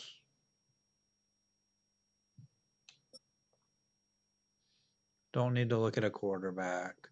This wide receiver, we need to know if he's really good. Great strength, great acceleration. He looks like an athlete. That's Jaden Smith. They had us taking a different receiver, I think. Maybe. He's a physical receiver. Hopefully he's pretty good. We'll look at Jay St. Clair. And then who else? There's a top 5 corner. Roman Hunter. Boise State. A-man, B-zone. 5'11", 192. Elite speed. We're gonna take Roman Hunter. We're gonna absolutely try to get a hold of him. What about the other corners? Corner was our national focus. There are 2 top 5 corners, and hopefully we can get both of them. The other one is Josh Roth, who is 6'3". 6'3", 209. He also has elite speed and great acceleration, decent strength. A-man, B-zone. B kick return is nice. A hit power, A catching, A block shitting. If we could get both of those guys, I would be happy. But let's see who else we want to focus on for our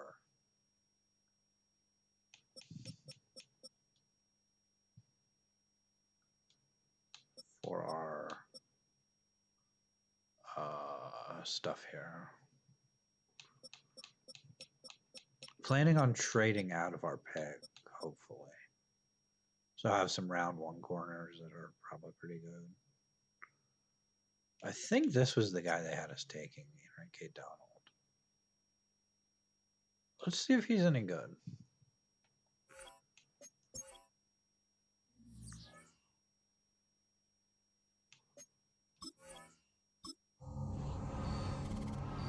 We're going to check out the mock draft before we do anything.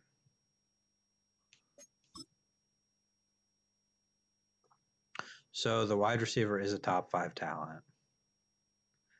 And so we know a lot of the top 5 talents now.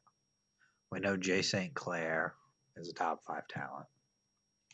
We know Jaden Smith is a top 5 talent.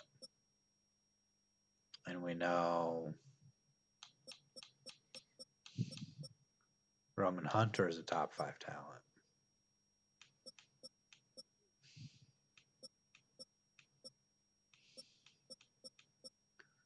We know Carlos Joseph is a round 1 pick.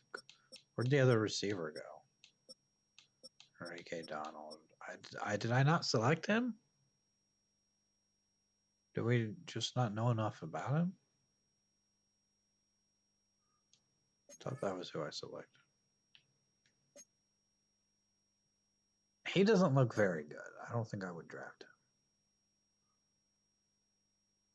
So let's look at the mock draft. They have Jay St. Clair going number 2. And Jaden Smith going number 3. Why would we take Enrique Donald? He is not good. We would not take him number 4. We could probably... We might be able to trade down to 6 and still get Roman Hunter. But if we want Jaden Smith, we're going to have to trade up, or Jay St. Clair. We're not going to try to trade up to 1, but it just kind of depends if we can trade up without using that number 4. Every career starts as a dream, a belief that some... Okay, we're going to pause the draft.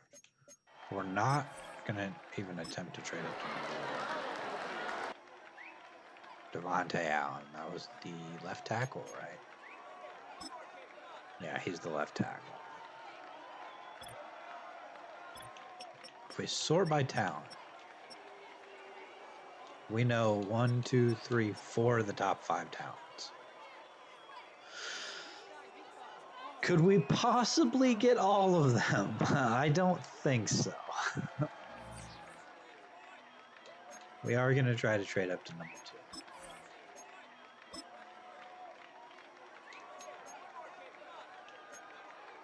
We can't really involve players in these trades either.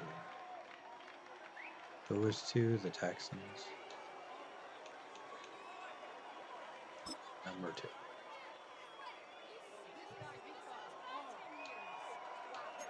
We're going to trade number 26.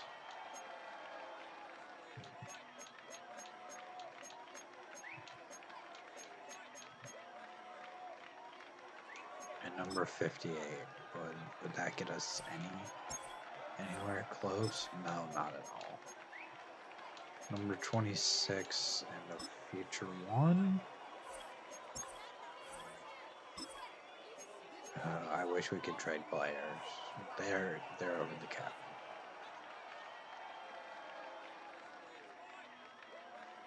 I don't think we're going to be able to do it. Can we trade a number 3? Who had number 3? Is it the Titans? The Titans have number 26, number 58, and number 37. Oh, that's really close. I'm actually going to take out number 58. I'll give them a first in 2031 if they give me number 35.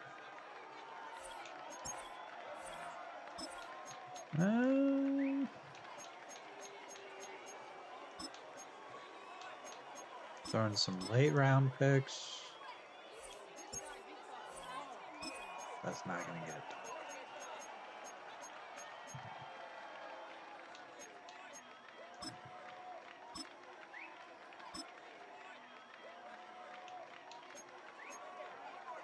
Just 26 and a future 1 for 3.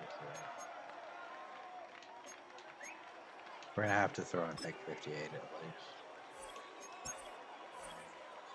That's really close. I'm pretty sure if we throw in a 6 and a 7, it'll get us there.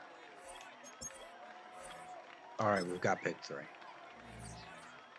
Whoever they don't take here.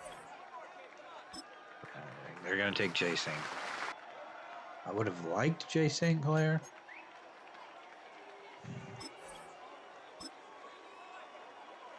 We're going to take Jaden Smith with this pick. And then the next pick, we're going to trade down. He's got great strength, solid speed, elite jumping, a great acceleration, A spectacular catch, A short route running, A run blocking, A deep route running, A awareness, A break tackle, A catch in traffic, A stiff arm, A release. Stamina's an F, but that's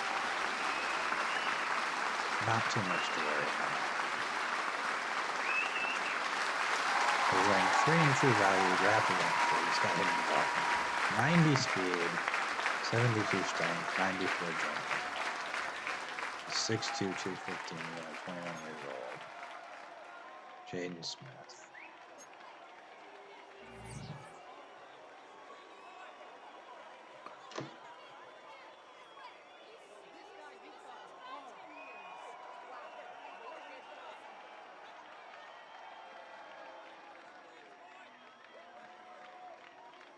So we have number 4.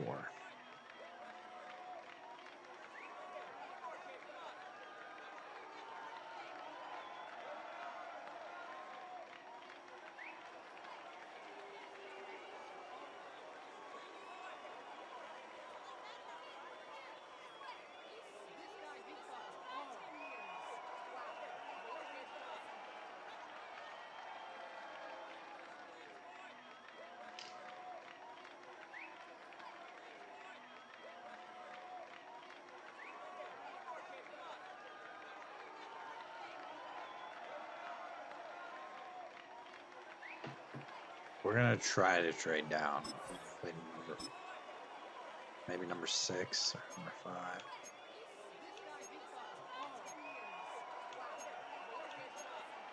Oh, we can't. Okay. There, pick 31. We'll trade all the way down to pick 15. Pick up a second, a future first. Pick 12, and we'll pick up a 5th and a 6th. Not really great offers here. I want to trade with either the... I want to take a look at who's left here.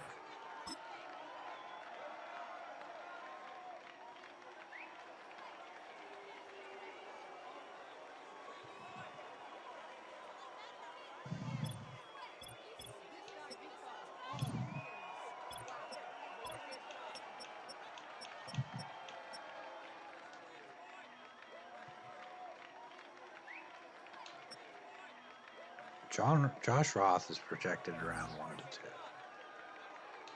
We could probably trade down, maybe with the Bengals or even the Falcons.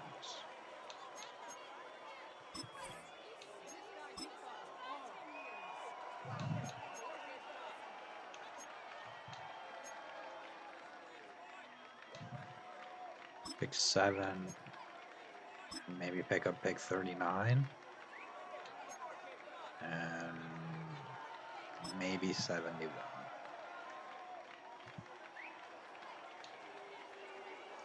for pick 4. That's not going to go through. Just pick 39. They don't want to do that even.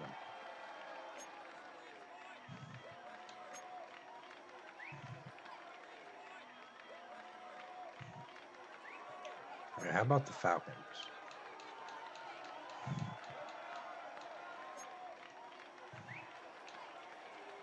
Pick 8, and we'll pick up pick 40. They almost kind of like that.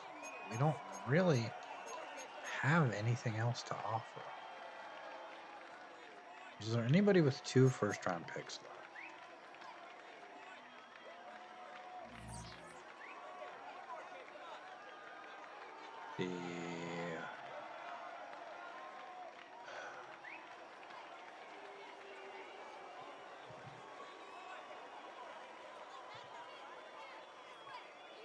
Trying to look at the draft board here.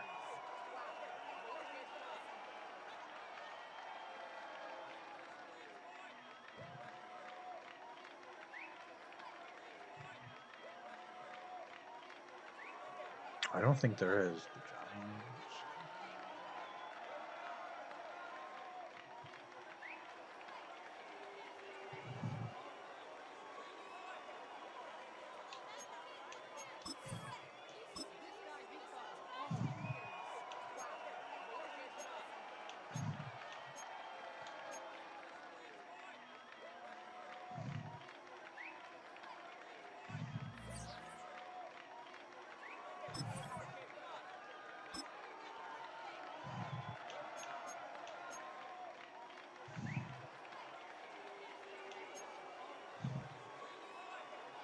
The Falcons are offering a big package that doesn't include their next pick.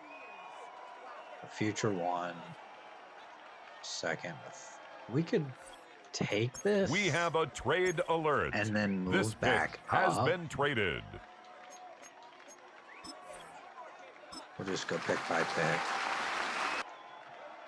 They took Enrique Donald. We don't really care about that.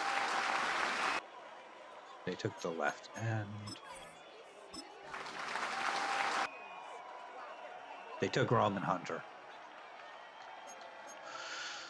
Oh, I didn't think he would go so early. And not anymore, Masters.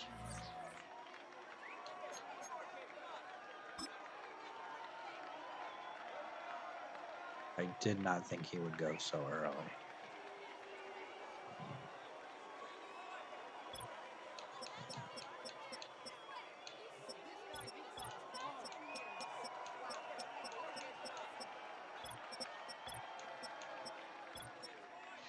We still have the corner I think I prefer in Josh Roth. And we could also get a couple of other guys later on, maybe. Around Sellers or even Jeremiah Rogers, who's around one talent. Only has good speed. What about Denario Gatson? Solid speed, great strength, great acceleration. What about the other first round talent?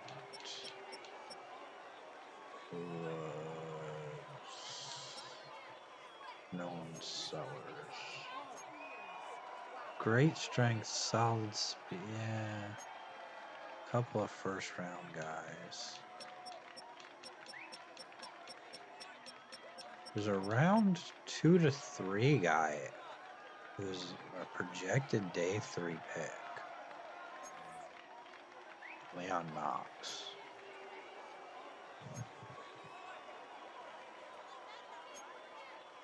He might be worth a late pick. If we even can. We're gonna try to trade up. And there's Carlos Joseph.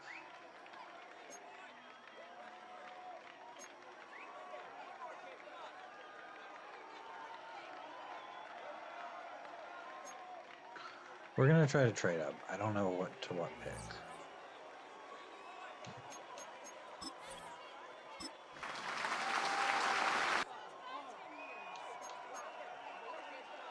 Gibson just went.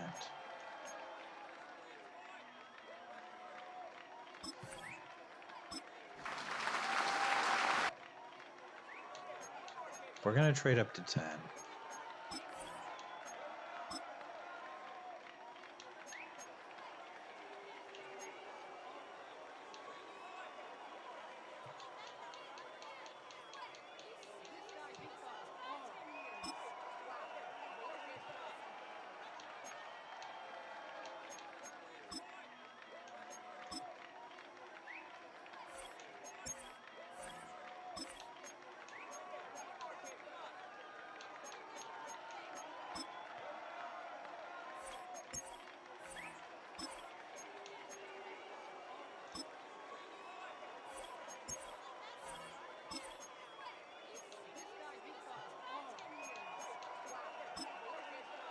I really don't want to give up our second.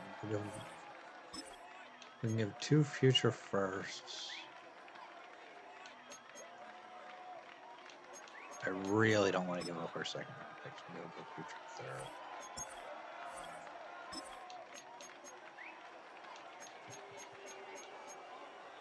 And a future 6.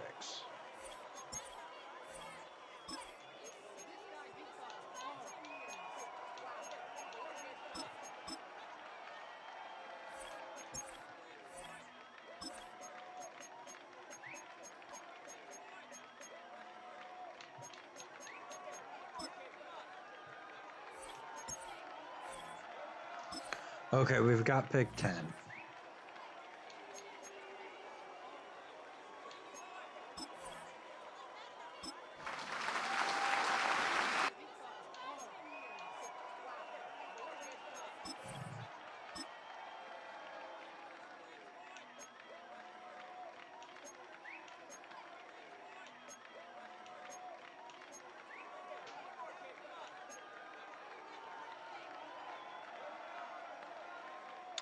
We could trade down to pick 24 and pick up pick 56.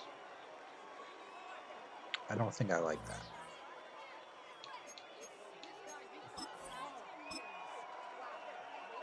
There's kind of been a run on the corners.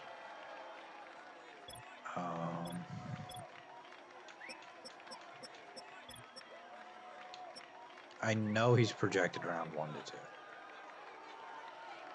I know that. I know he's probably not going to go yet. He has elite speed. A catching, A hit power, A man coverage, B zone coverage. I know we probably don't need to take him yet.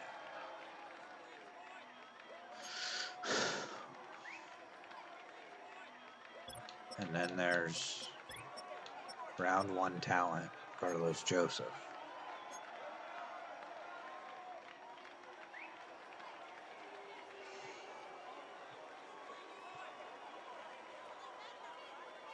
We can trade back up to the end of the first round to get the corner. But if we miss out on him, I'm going to be kicking myself. We're going to take the top 5 talent. He was number 1 in true value. We drafted him at 10. 95 speed. We don't currently have a running back on the roster. I think I am just going to skip to our next pick. We do need...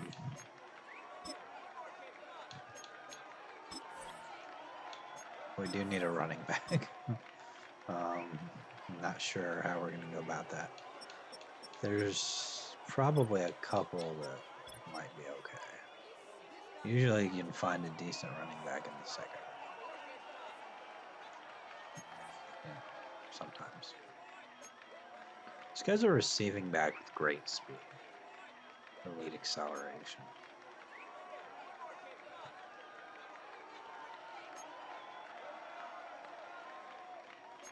Kind of want to take him just because he's got great speed and elite acceleration. Don't really know enough about him. We're going to take him just because we don't have a running back on the roster. He's 47. We took him. He's got hidden development. Okay. Cool. Cool. It's good. The next pick, I want to trade down. 63 and we'll pick up. We could probably do that. Ladies and gentlemen, we have a Trade trade. down to 63. Pick a third. Still maybe get another one in the round 1 corners. Hopefully, maybe, possibly.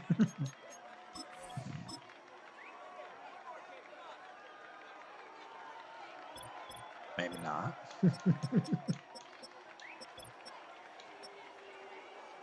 There's the round 2 to 3 guys here.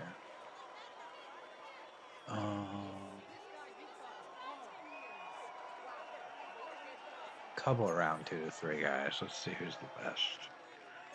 B man coverage, great speed, elite acceleration. We'll take him. Probably normal development. It's 59. Normal development. He'll be a depth player probably. Maybe won't play a whole lot, but he'll be okay. We got 2, you know, we're into the 3rd round now. We got 2 top 5 talents, so it's kind of...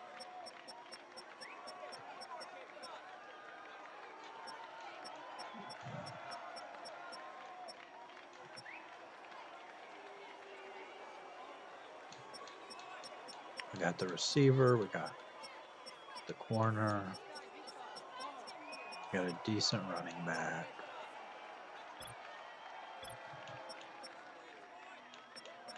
Can we sort by talent?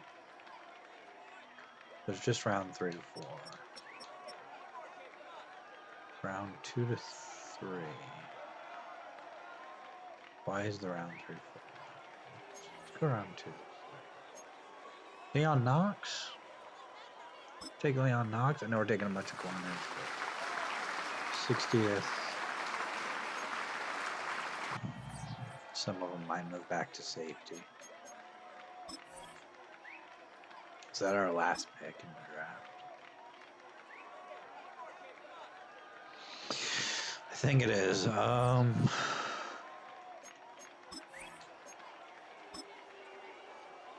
We have pick 127. Which normally I would use to take a fullback, but we don't need a fullback. This guy was projected round 1 to 2 and fell tremendously. He's not very... He has great speed. I think I'm just going to... He has F medium route running. F short. He's not a route runner. He's a deep threat guy. With great speed. Good acceleration. His catching is bad. I'm going to take him just because he was projected around 1 to 2. Yeah, he's really bad. But he might be fast. I don't know. Just taking a shot there. We need some depth. That was one of our last picks. We have the second to last pick in the draft. No, we're gonna take here. There's a defensive tackle. That was round 3 to 4.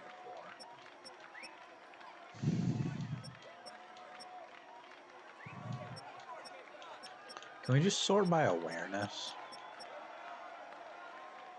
There's a kicker with A awareness. There's actually a left guard with B awareness.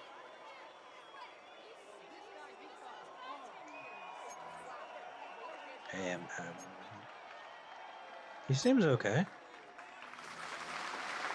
158, which acted him at 223. I mean, that's not horrible.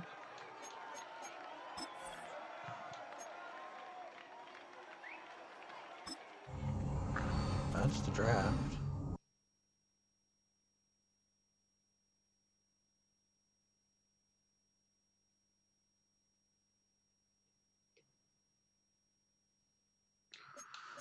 Let's take a look. Let's take a look and see how we did here.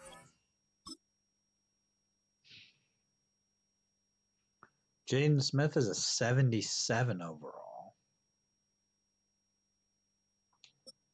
Josh Roth is a 79. Grant Reese, our running back, who's kind of a receiving back, is a 73. Paul Spellman's a 72. Leon Knox is a 72. And then we didn't really hit in the late rounds. 66 overall, James Shepard. I mean, I guess in the 7th round, a 67 overall is pretty good. Not bad anyway.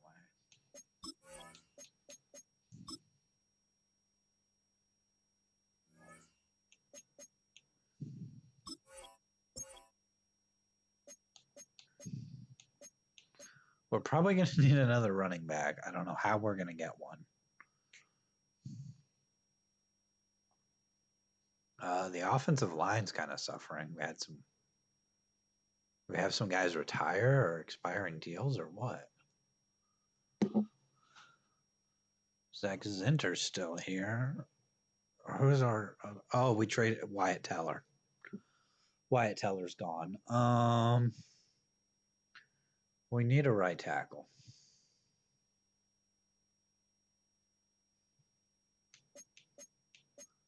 How's Collins? We're starting Townsend. We franchise tag Collins to be the backup. The defense is really good, though. That's the thing.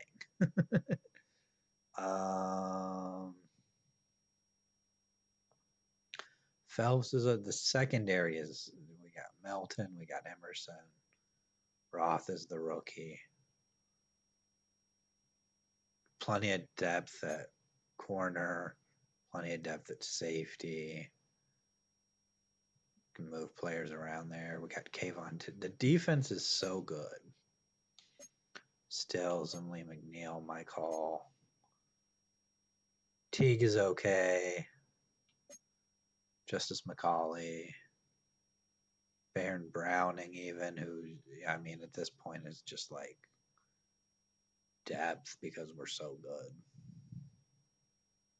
Our defense is going to be good. Josh Roth is going to be our kick returner. He's also going to be our slot corner.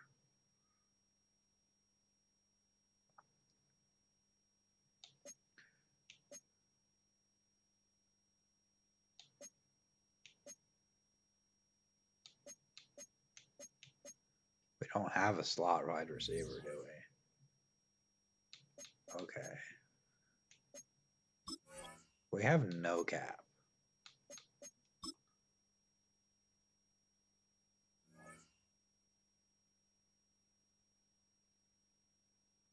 We have Marvin Harrison, and then we have Smith. So we'll get into the regular season, and we'll see what we can do about some of this cap situation. We have an 87 overall defense and an 80 overall.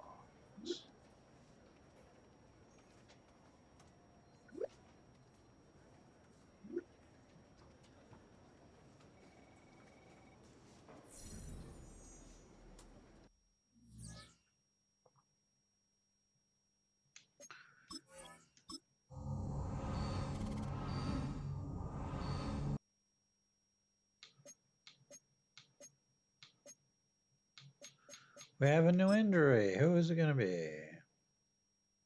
Steven Stills pulled his groin. Why is he even playing in the preseason? It seems like he should be back.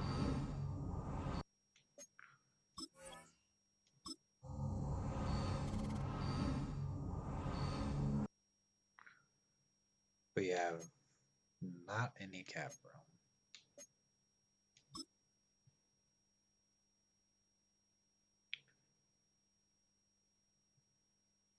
Lindsey Teague has 2 upgrades. We'll go run stopper. +1 block check, +1 finesse.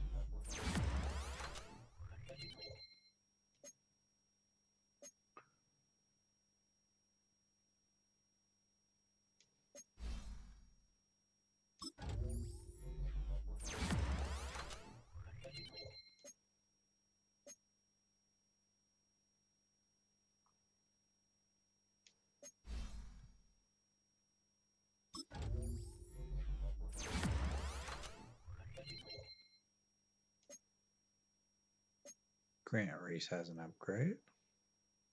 Okay, I don't have a receiving back. We need an offensive lineman. We need a right tackle, and we need another receiver. But I don't think we're gonna be. We're gonna have to like. My goal is to make the playoffs.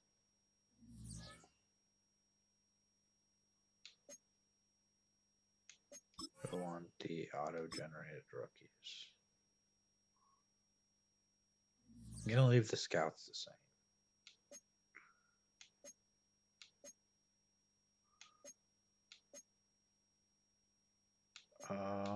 What can we do here?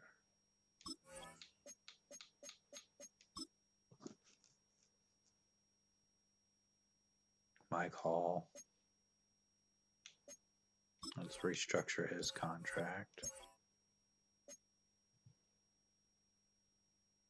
He's on a big deal.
restructure Kayvon Thibodeau.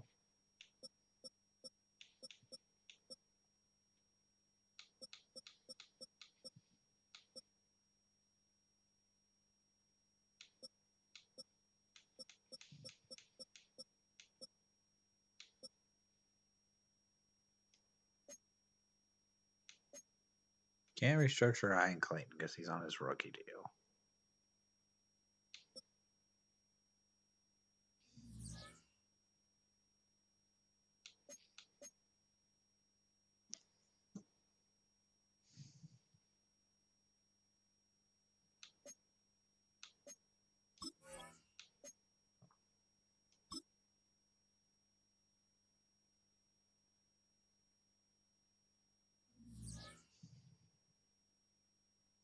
We're just not going to be able to do anything. I think I'm just going to simulate these. And if we get to the playoffs, I'll play in the next stream. Oh, we lost. Okay.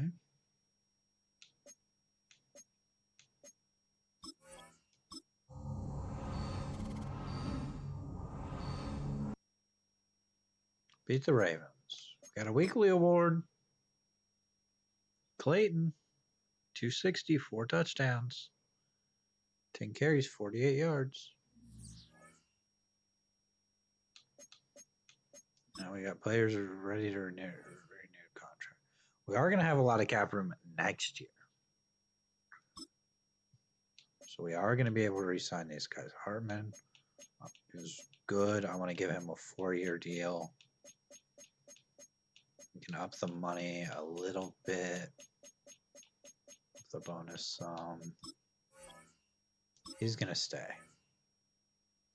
Steven Stills.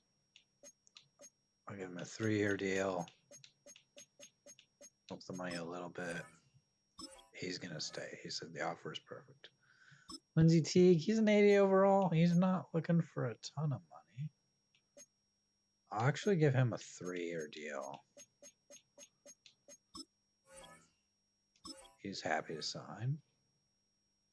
Trenton Simpson, he's 28 years old. A 3-year deal. I don't really want to go beyond a 3-year deal. I will up the money just so that he'll sign. Lee McNeil. He's 29. He might be a trade piece. He might be a trade piece.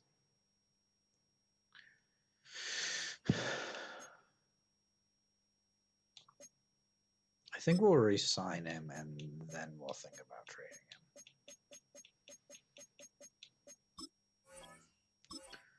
We'll re-sign him, then we'll think about trading him. Zach Zinter hasn't really developed quite the way I would like. He's an 81, but he is 28 years old. A 2-year deal is fine. Just slightly up the money. He's going to stay.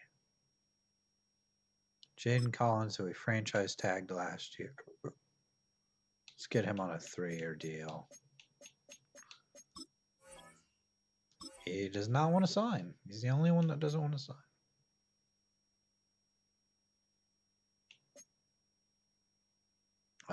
Fernando Estrada has gone down into normal development. He's only 25 years old.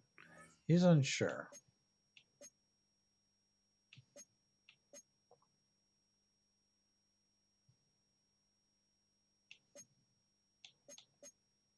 We'll re-sign punter Hugh Day. We'll just sign him to a 7-year deal.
I don't think we're going to be able to trade a Liam McNeil.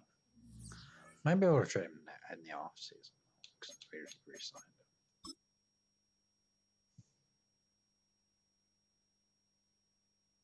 Mike Hall. Keep going, run stopper.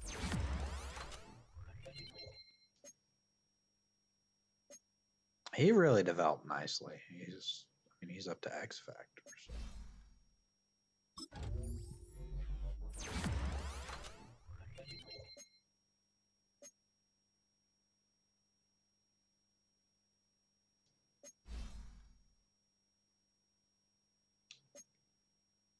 I'm gonna go strong arm for Ryan Clayton. +4 play action, +1 accuracy deep.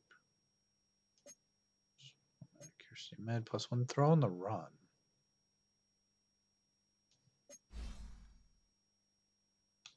Go hybrid on John Phelps. +4 zone coverage. What's his zone? His zone coverage is high. He's got pretty high zone coverage. Josh Roth has an upgrade. We'll go man-to-man. He got an ability slot, so we know he at least has superstar.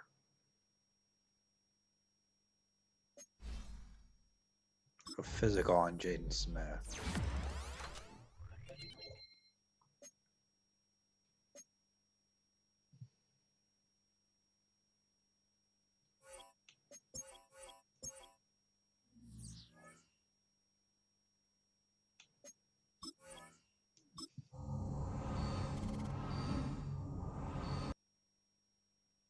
Lost to the Steelers 21-16. A linebacker breakout challenge. Justice McCauley.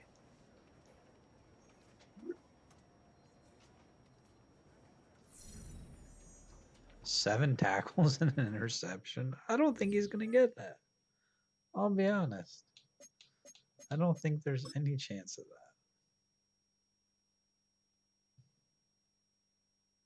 Dwayne Townsend, we'll go possession.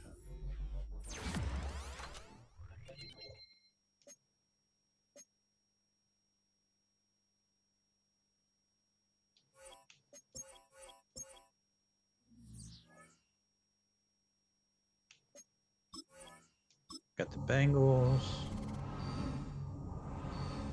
Lost to the Bengals. We're 1-3.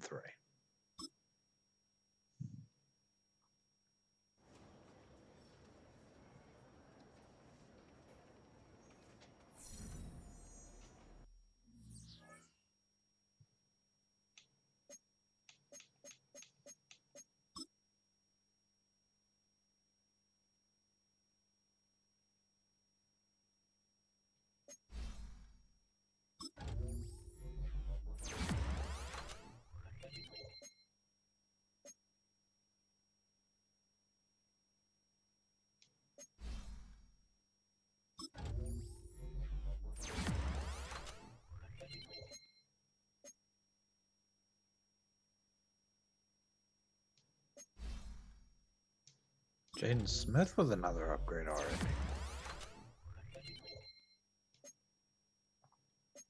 Really close to finding out his dev trait. Grant Reese. We'll keep going receiving back for him. Ball carry vision, catching traffic, release, spin move. He's got good speed too.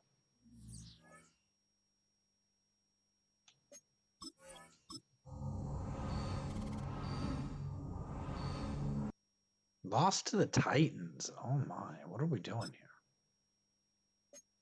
I don't think we have a first round pick. I don't think we have hardly any picks in the next draft.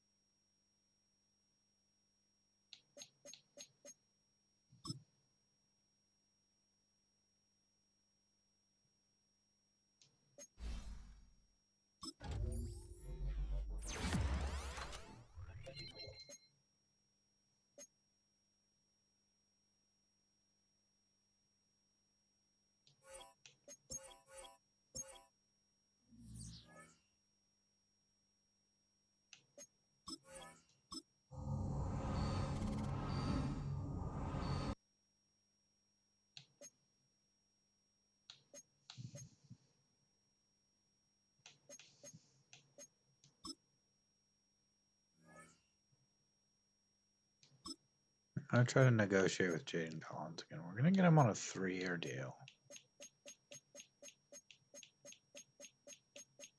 We'll up the money a little bit. We'll up the bonus a little bit.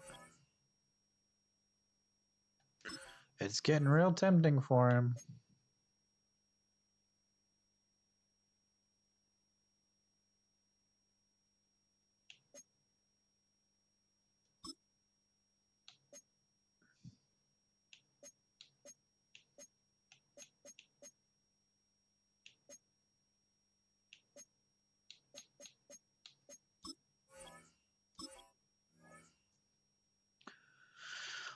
Might have to let Fernando Estrada go. He doesn't get on the field much anyway.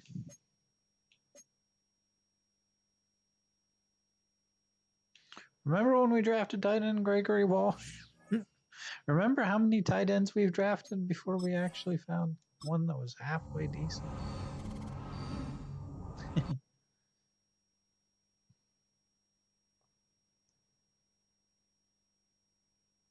We're 2-4 going into week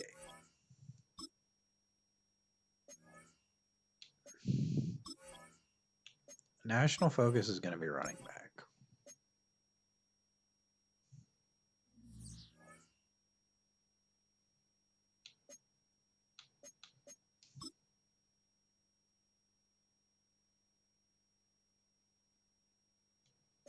And Clayton has an upgrade.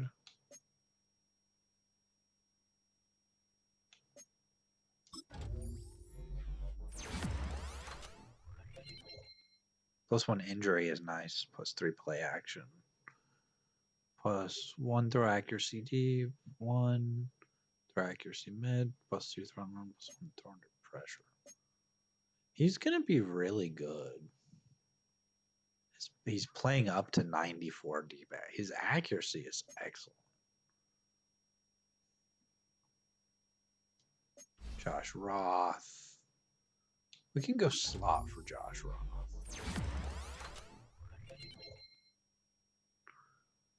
2-man +1 zone. He's got superstar development.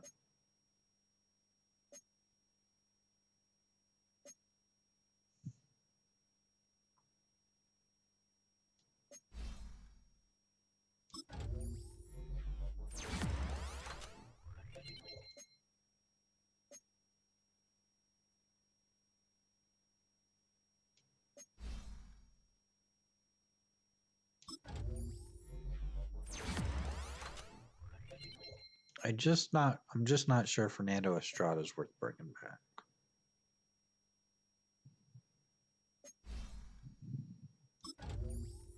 Neither is Gregory Walsh.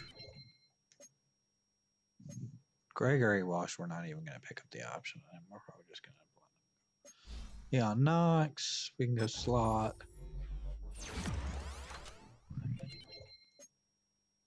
He's kind of just depth at this point. Bunch of other not so good players have upgrades. Taking on the Raiders. If we get down to the last couple weeks and we're close to making the playoffs, which, I mean, honestly doesn't look like it at this point.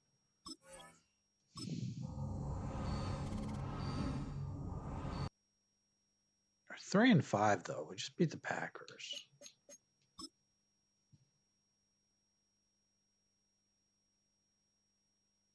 Jaden Smith with an upgrade. We'll keep going physical.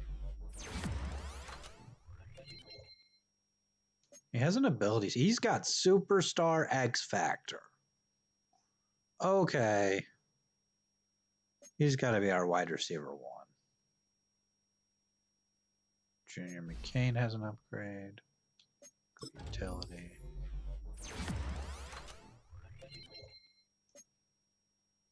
It's nice to have a decent fullback.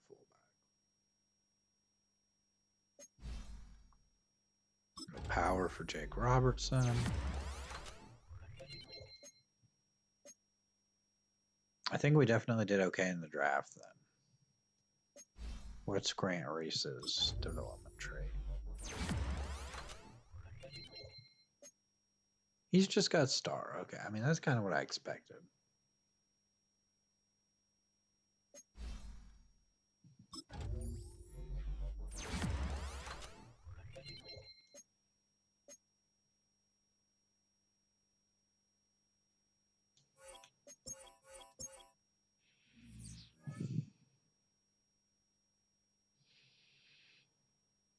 I'm going to put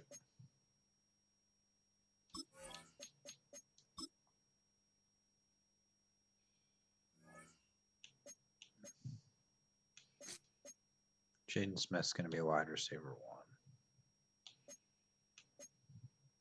We only have one running back, which really does not help.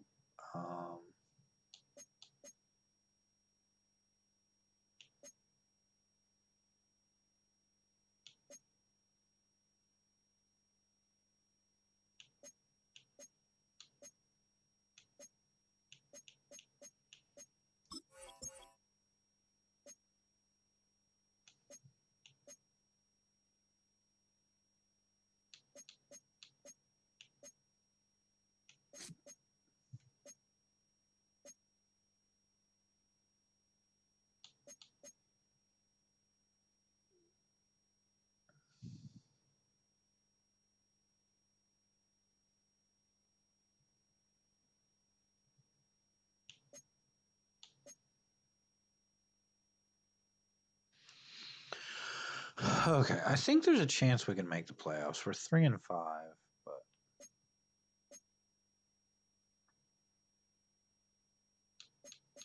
but we could still turn it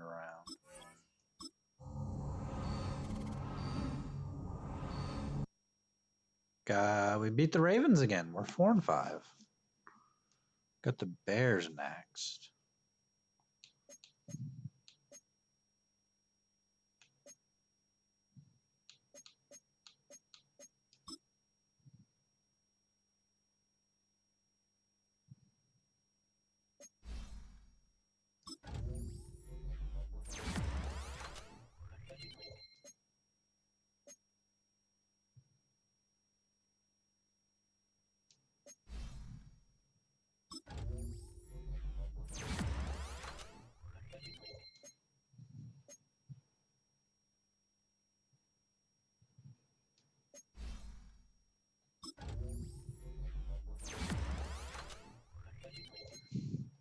Gabe Morgan is okay for normal development offensive lineman. He's up to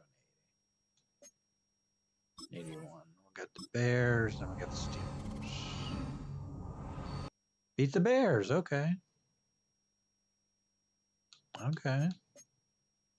We're 5-5. William McNeil with an upgrade. Go run stopper. Our defensive line is really built to like stop the run, even though that doesn't always work out. Lost to the Steelers. Okay, they're 5-6.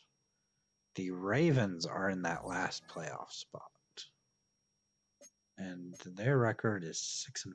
So we're kind of right there. Focus players. Haven't really looked at this class. I'll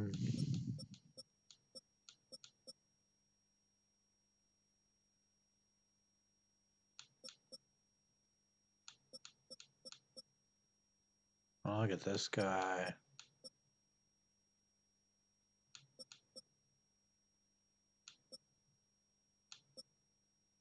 I want to look at this tight end. These are the players I want to look at.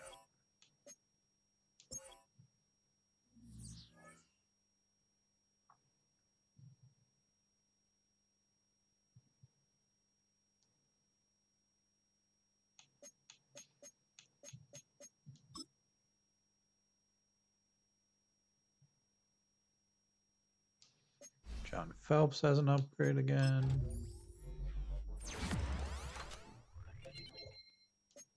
Go higher. hybrid. He's only 22 years old. He might get upgraded pretty well.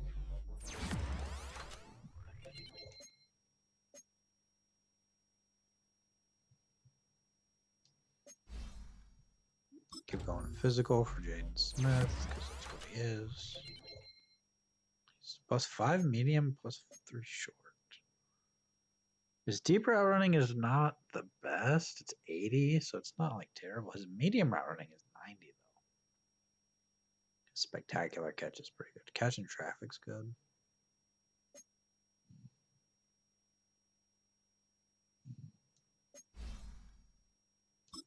Go power for Hugh Day. +3 kick accuracy is not bad. He's got 99 kick power. Okay. We're just looking for accuracy. Backup Quinn O'Donnell will go scrambler. Don't know where he came from. CPU must have signed him somehow. Got the Lions. Hopefully we beat the Lions. We beat the Lions 31-10. That puts us at 6-6. I think I'm gonna jump and play offense only in these next couple of games. Maybe. I don't know what I want to do. I think I'm gonna keep simulating. The team is pretty good, but they're not super excellent on offense yet. We're missing just a couple of pieces on offense, and we would be pretty darn good. Like another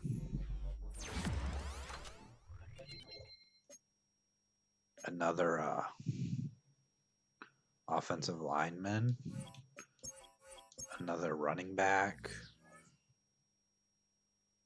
and another receiver, and we would be in good shape.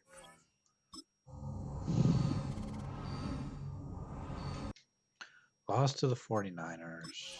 Let's get through this. Got the Jets. Lost to the Jets. Bengals are 10-4. Lost to the Bengals.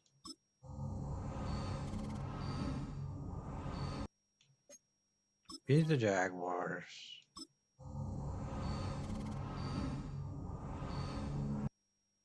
Beat the Vikings. We ended up at 8-9.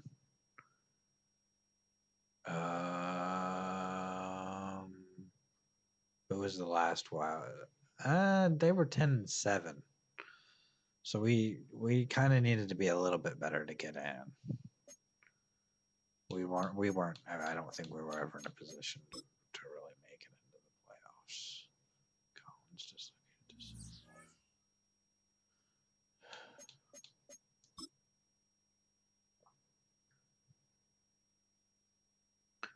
Clayton's got 3 upgrades. We're gonna go improviser.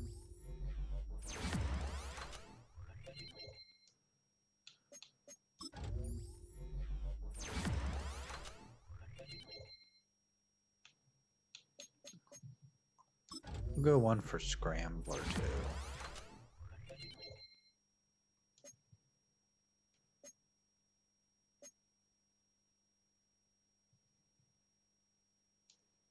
Dwayne Townsend has a couple of upgrades.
We could view the Pro Bowl roster before we look at the stats on the season.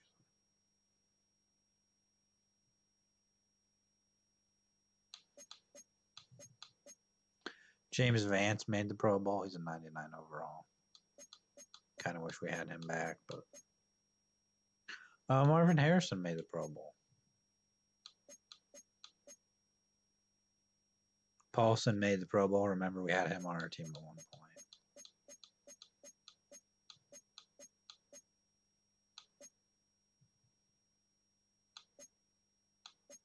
Mike Hall made the Pro Bowl.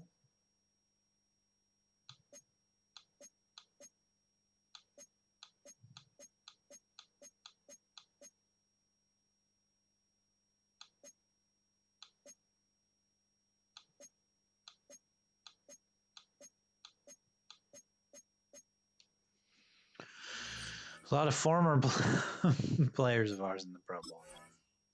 Super Bowl week, we'll look at the stats. Yearly winners. Yearly award winners, that is. Ryan Clayton was first in passing yards in the NFL. 30 touchdowns, 4,922 yards, only 13 picks. Rushing, Grant Reese only had 600 yards on 200 attempts. Clayton had 300 yards, 7 touchdowns. Quarterback had more rushing touchdowns than a running back. Marvin Harrison Jr., 1,338 yards, 7 touchdowns. Jaden Smith, 9 touchdowns, 964 yards. Jaden Collins with 900 yards. And Dwayne Townsend with 855 as well. And then Grant Reese, 400 yards, 3 touchdowns. Gregory Walsh got in there with 3 touchdowns. Marco Ramirez with a few. I think maybe Townsend was playing some receiver in there as well. Defensively, Trenton Simpson with 113 tackles. 14 tackles for loss for Michael, 12 for Lee McNeil, 11 for Justice McCauley, 9 for Teague. We're just not getting a lot of pressure. 8.5 sacks, 5 for Lee McNeil, 5 for Kayvon Thibodeau. Not a lot of interceptions either. Max Melton with 3. Trenton Simpson with 1. 1 for Peter Witherspoon.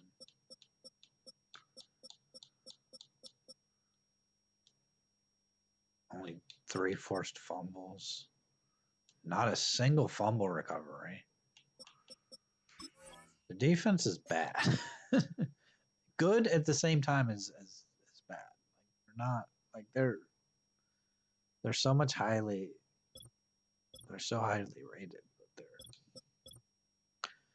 Len Wagner of the Jets winning Coach of the Year. Lamar Jackson winning Offensive Player of the Year. Defensive Player of the Year, Trayvon Walker. Offensive Rookie of the Year goes to Jaden Smith. He doesn't really need it. He's already an X factor. Defensive Rookie of the Year. Roth finished top 10. Best quarterback. Clayton was in there. Best running back. Best wide receiver. Harrison Jr. finished top 10. Best O-line, didn't have anybody. Best defensive line. Mike Hall finished 10. Best linebacker. Didn't have anybody. Best DB. Didn't really have anybody. Moody finished 6th for kicker. If we could get another Bengals Giants Super Bowl, if we could get another offensive lineman and like another receiver, I think we'd be okay.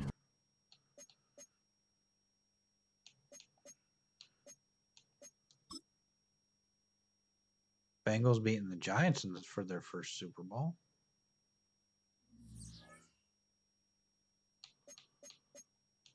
2029 retirements. Just a kicker.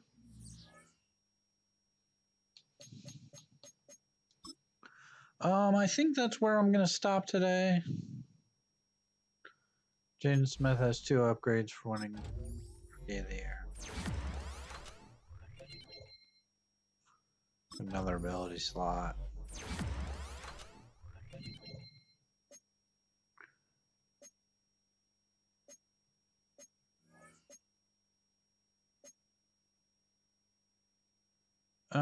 We'll do the off season next time we stream, which hopefully won't be too long. But that's gonna do it for today. I will see you in the next one. Have a good